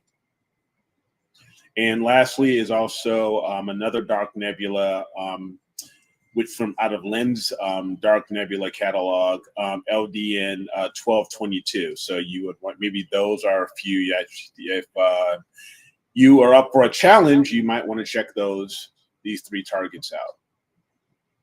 So that's pretty much it for me.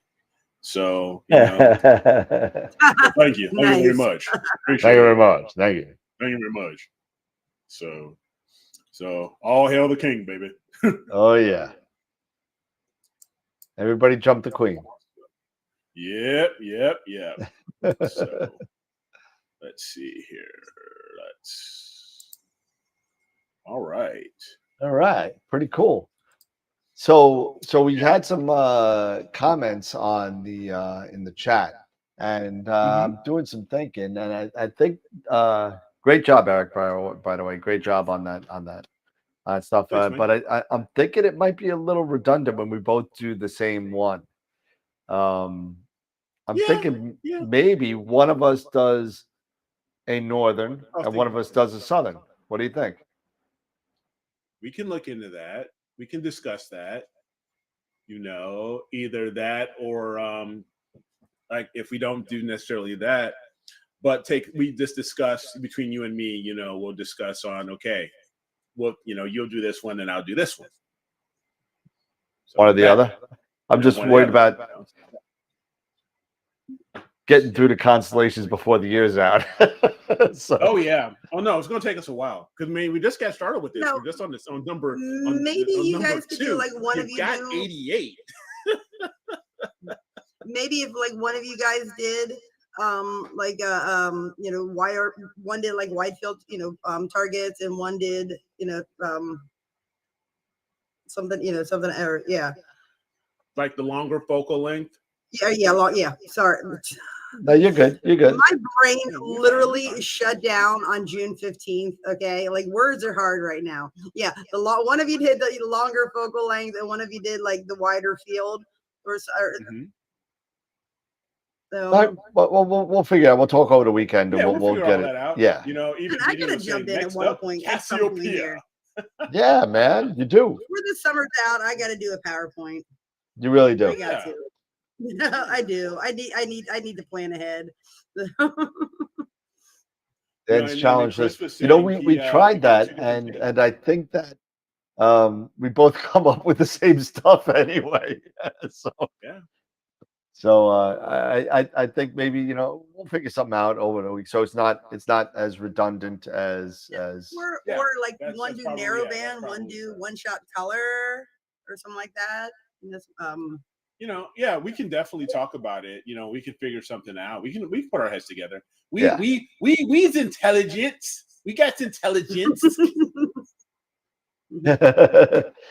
I'm with Tom. My brain shut down 10 years ago.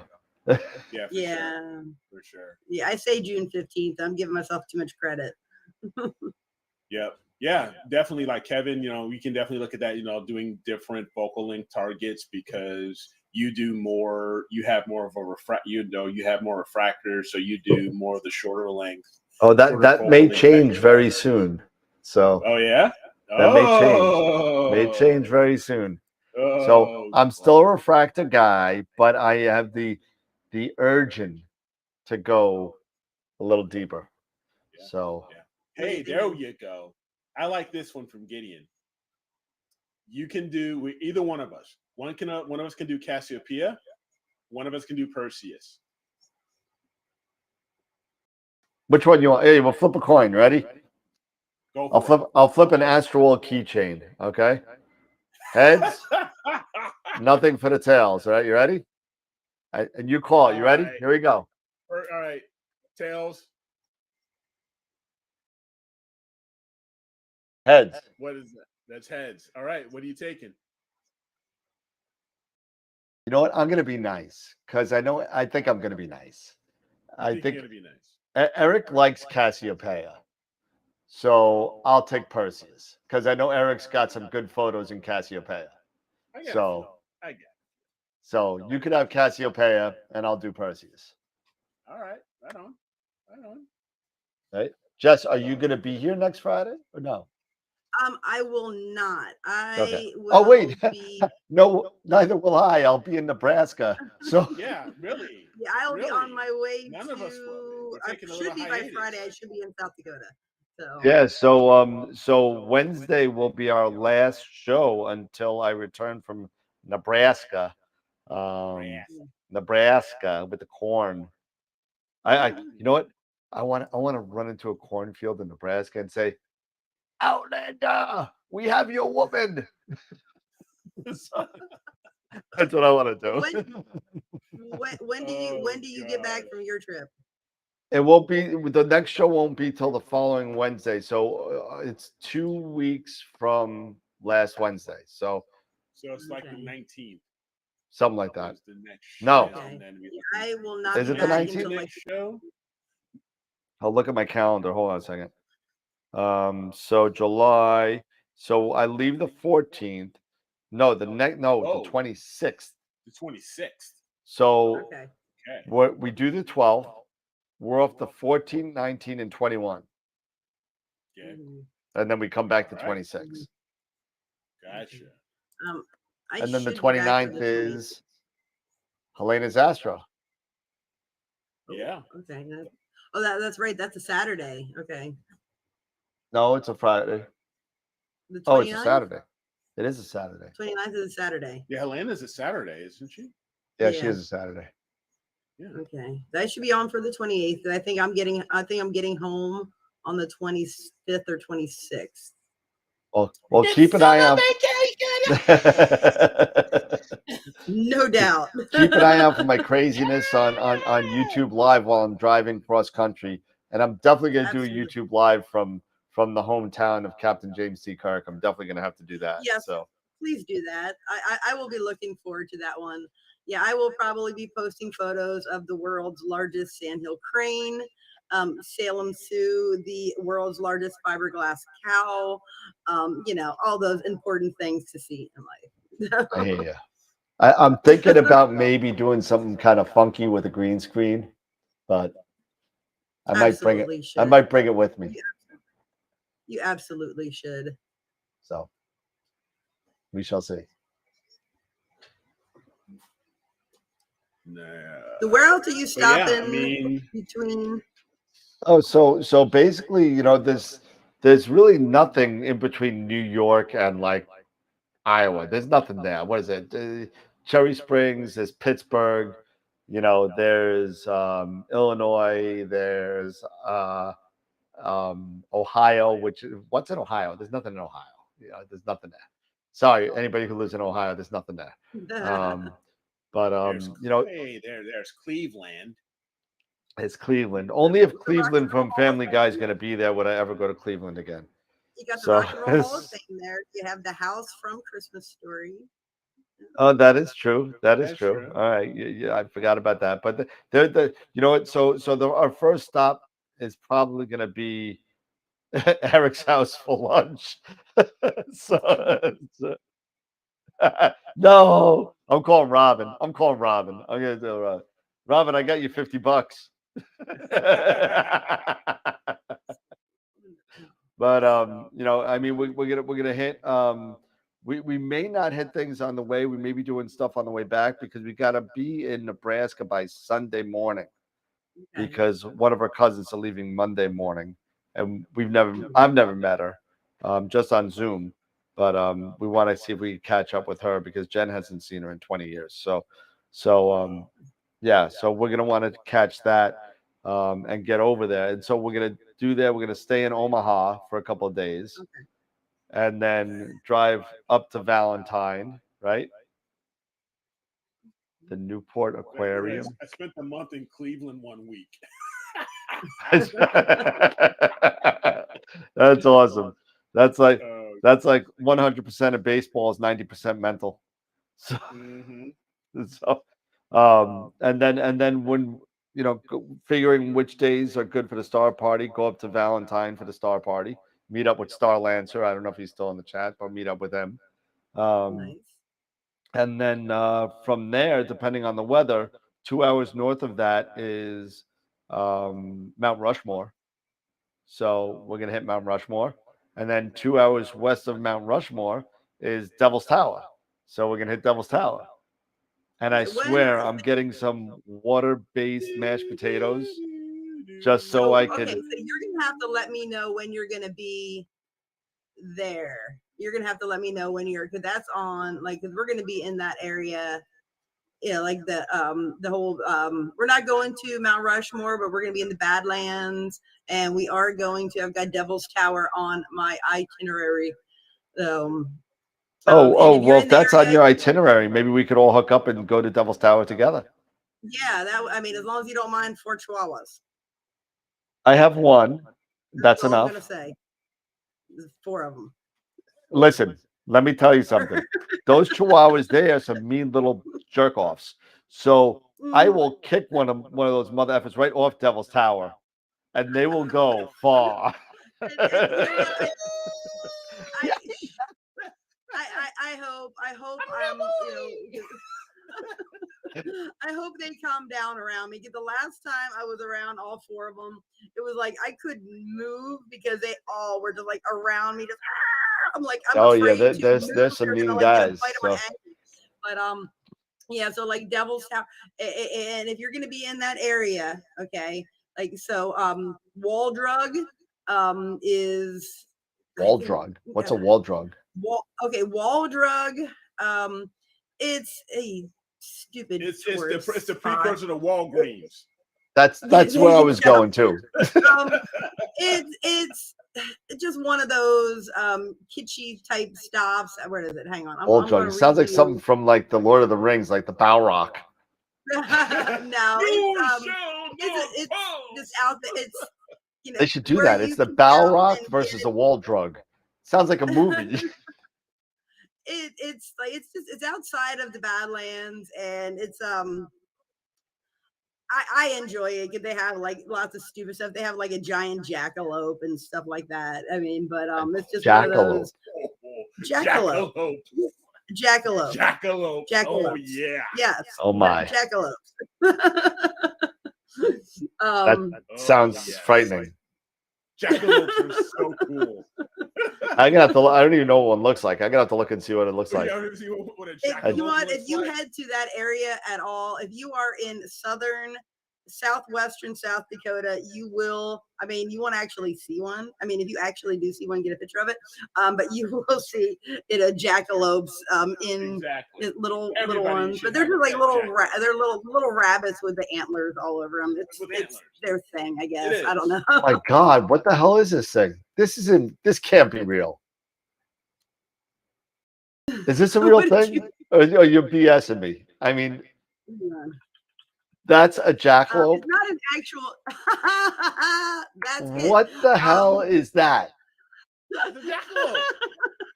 Somebody screwed up somewhere making that.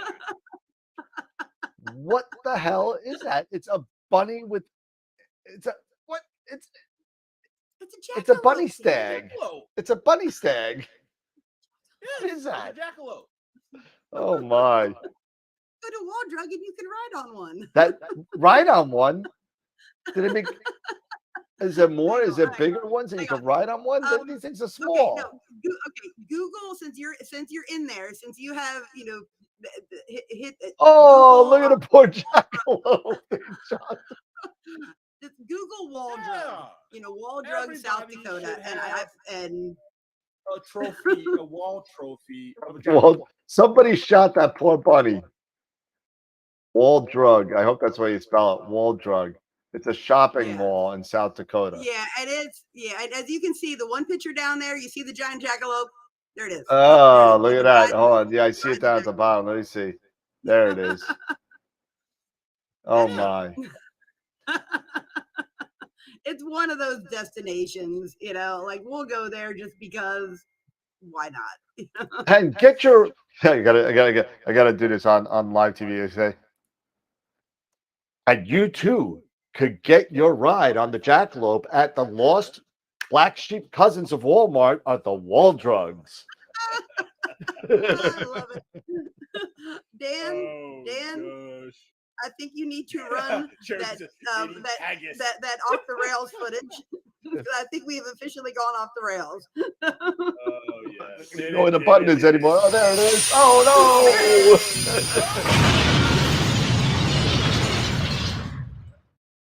no. Beautiful. Absolutely. I shot a 6-pointer. I shot a 6-point jackalope once. That is some crazy stuff. Yeah. So. But no, but I mean, all wall drug and jackalopes aside, once we both get out and once we figure out what day we're going to be there, I'll shoot you a text, and if we can meet up while we're there, that would be awesome. That'd be fun. Yeah, let me know. Let me know. Absolutely. Yeah, we'll do. Maybe we can work it and figure it out. Yeah, because honestly, like we're going to be in that area, but we really don't have anywhere that we have to be at any particular time. And if I miss the world's largest sandhill crane, I'm not going to be overly disappointed. I don't blame you. So there was a question about Pete. Yeah, Pete. For those of you that don't know or missed it on a prior show, Pete took a job with Teledyne Systems, Teledyne cameras. And for those of you who don't know Teledyne, look it up. They're one of the camera makers that were making the cameras for the James Webb. All the infrared cameras are partly Teledyne. So he landed a job at Teledyne, and he's been working over there and getting his feet wet. He'll be back. I spoke to him today. So me and him still talk once a week, if not more. But he is just working his butt off trying to get on all the specifications, because it is these Teledyne systems are upper level scientific grade cameras. Yeah. And so he needs to get his head wrapped around that. And he's not going to have a problem with it because he's halfway there as it is. But he just needs to focus a little bit right now on that. And he will be back. He was actually supposed to be back tonight. But he probably passed out, which I can't blame him. That's quite a bit of information to absorb because they are straight up high end, Yeah. I mean, they're probably doing stuff, with like straight up university and observatories and stuff like that. And absolutely. So So we got 2 pieces of business left tonight, or 3 actually. Mm-hmm. We have a Masters of Pixels Insight giveaway and the 2 pictures of the week we got to do. Yes, we do. So voting closed 20 minutes ago. So we're able to kind of take a look at that. Eric, you good with showing it on the screen, or? Yeah, just give me a sec. Yep. Let me get everything prepped up here. Yeah, and I'll get the wheel ready to go for AstroWorld. And so I can get everything logged in here, and then we can definitely do this. So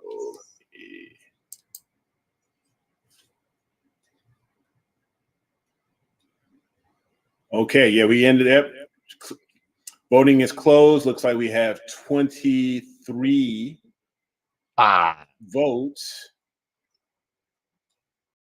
23 votes. We had 33 people watching tonight, and we only had 23 votes.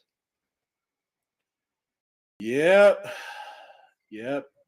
That's not necessarily good, but hey, we take what we can, and we are grateful. I'm thinking about putting it all on an email blast. Okay.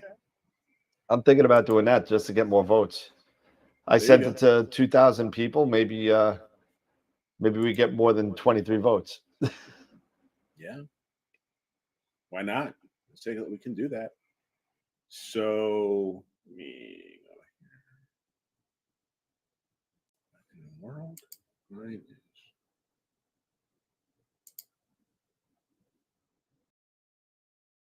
While Eric's getting that all sorted up. I'm getting this all I'm getting this all sorted. Yeah, that's okay.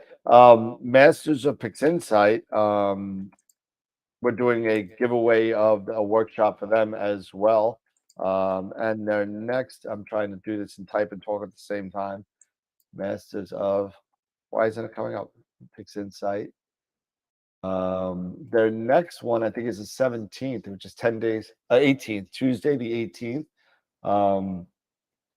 It's you try and stump the masters. It's called Ask Us Anything.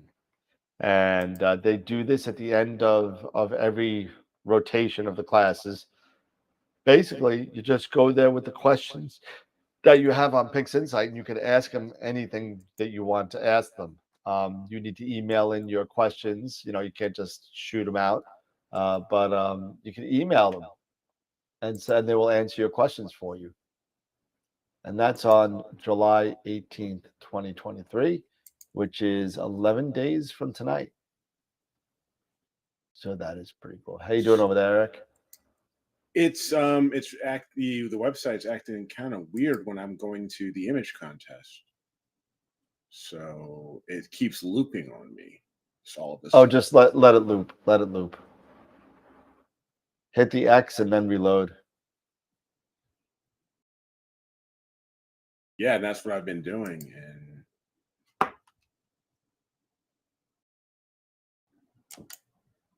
see if I get it. And it's just acting goofy.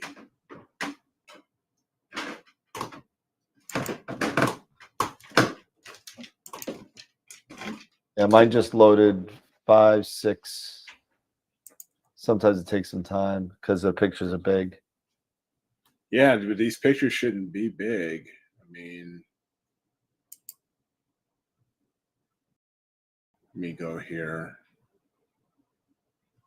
And let me go back here, visit site. And go back to image. Yeah, something's really screwy. Here, I'm gonna go to, let me just try something else here. And stop sharing. I can do it. Can you try doing it in incognito mode, maybe? Yeah, I think it's okay. I think I may have found what the problem is. All right, let me just try this one more time then. It's just really weird. And here.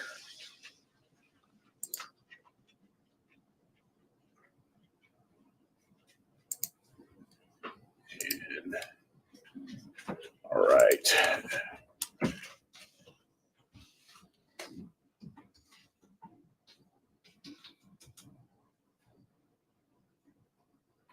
All right, and image contest.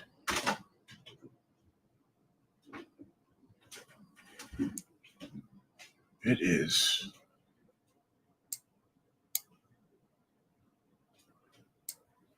That is just so crazy. I mean, it doesn't matter what browser I'm using. Really? It just keeps having to reload. Yeah. So let me just do this. I'll just go into here and I'll be able to show everybody the images. So. All right, so I'll just do the spin real quick while you're doing that then. Yeah, you go ahead. Go ahead and do the spin. All right, so we'll spin up the and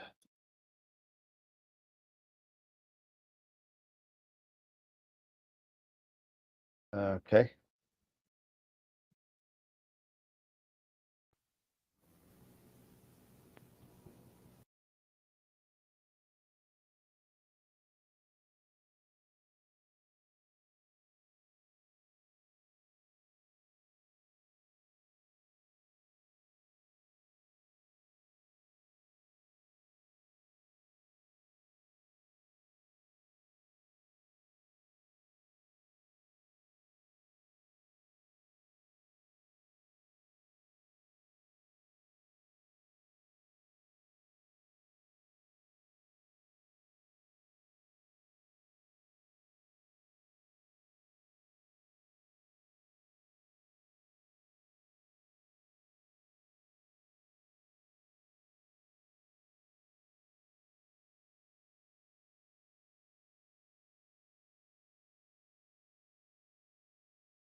Check.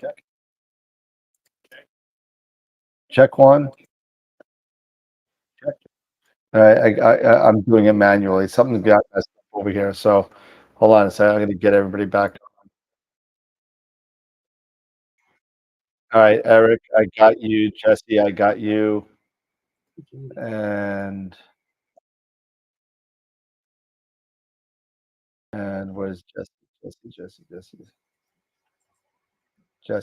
Jesse, say something. Hello, hello. Something. Can you hear me? All right, cool. Yeah, so we got audio back. All right, something that was weird.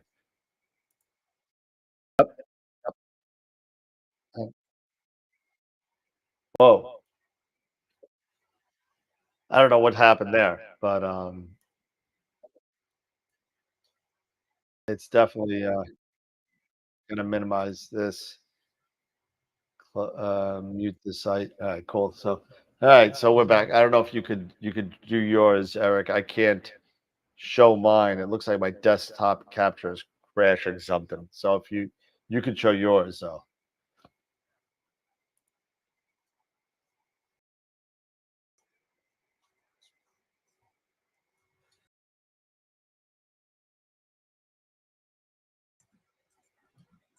All right. So we had about 6 entries. So that from Carlos, each for the stars. First one here is M31, the Atomic Galaxy.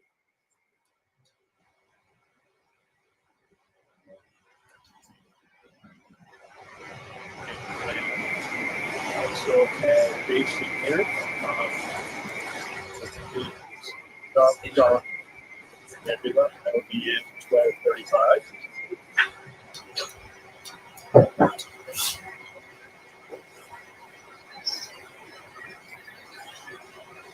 We also had M8 from Carlos again, also with the trophy. I think I just lifted you up, so just don't worry about your mic. I got it. Okay. From Bill Beckett, we have NGC 4631 and 465.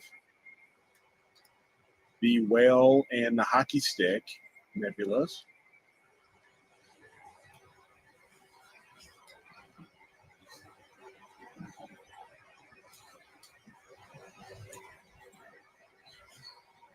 We had here NGC 7000, the Thorax palette.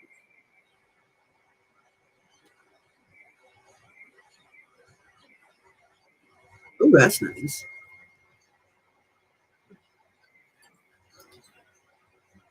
Yeah, that was from Tom Peter. And last but not least, we have from Mark Ellis, SH. Pretty cool. Cool. Yeah, very good. All right, so we're going to go ahead, and the top 2 will be the winners. And we'll be moving on to the contest for Astro, for our Image of the Month contest for June. So let's see.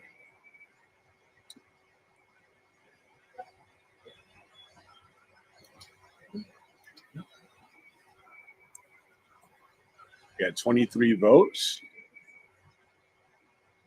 Right. And it looks like we have actually a tie. Oh, there you go. That works out. There we go. That works out. Convenient. So congrats here to Phoenix Astro, Mark with his Tulip Nebula, and Tom Peter with his North America Nebula and Thorax. Nice. So congratulations to you both, and you will both be now added into the image of the month contest, where we already have 3 entries. So it'll be actually a total of 5 entries for the month of June. Well, really crazy. Well, wait a minute. So we should no. So one should be the first one in July, and the first one should be in June, and then the runner-up should be the first one in July. No. Do I have it incorrect? Because today's the first Friday in July. Yeah, but these were all the voting closed. Got it. Okay, that's fine. Yep, at the end of June. Cool. All right. Well, unfortunately, I can't show my desktop capture, so I'm just going to spin, and you guys are going to have to take my word for it. So we're doing Masters of Pix Insight class for the 18th. So that's the Ask Us Anything. So here we go. Masters of Pix Insight class, and I think you can hear the noise, but you can't see it. So, and the winner goes to, no way. I'm going to take a picture of it because no one's going to believe me.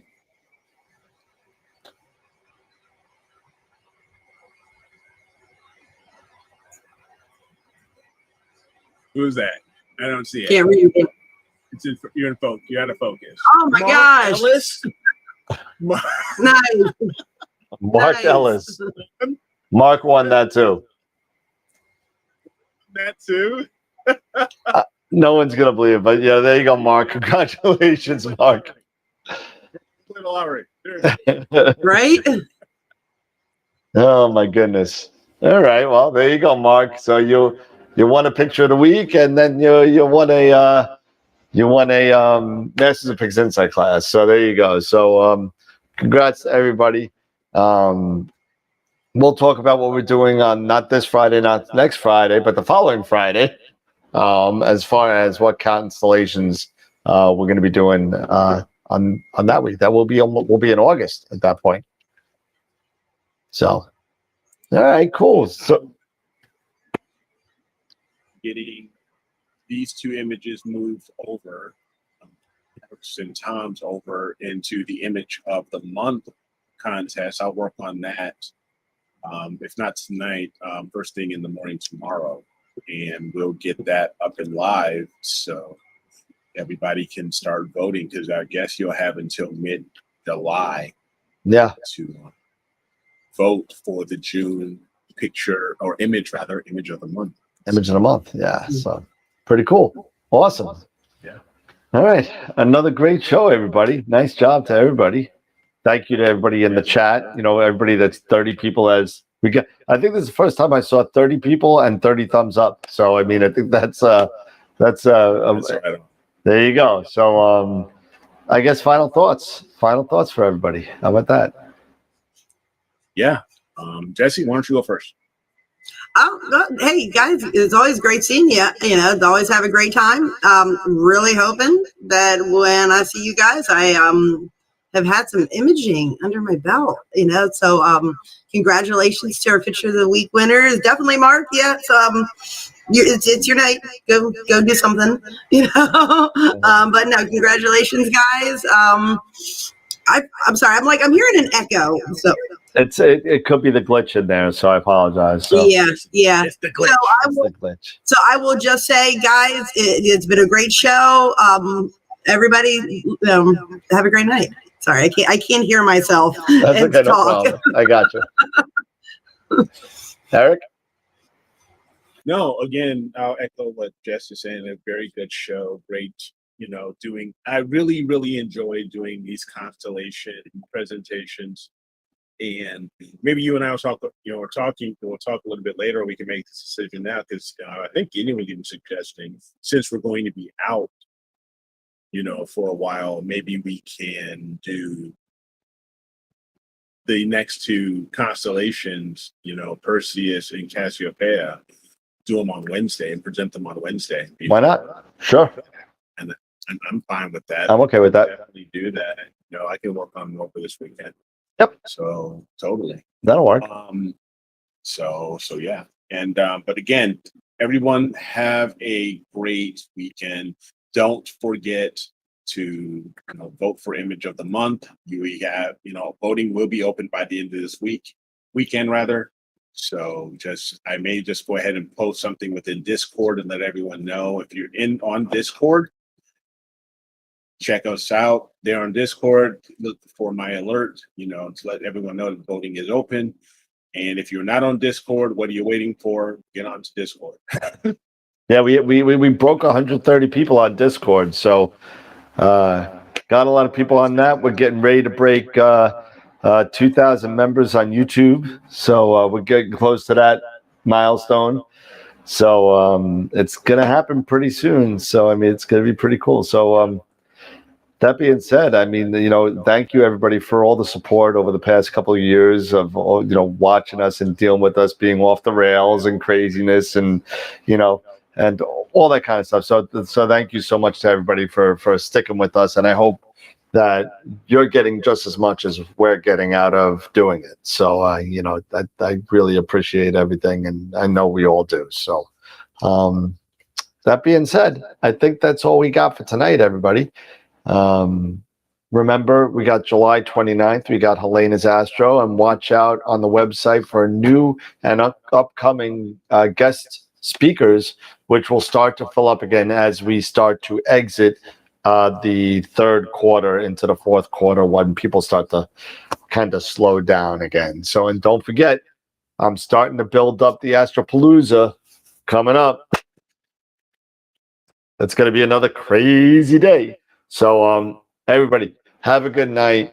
Have a great weekend. Have a safe weekend. And remember, as always, keep imaging, keep educating, and clear skies. And we'll see you Wednesday night with the return of the rest of the Clash of the Titans. Have a good night, everybody. See everybody.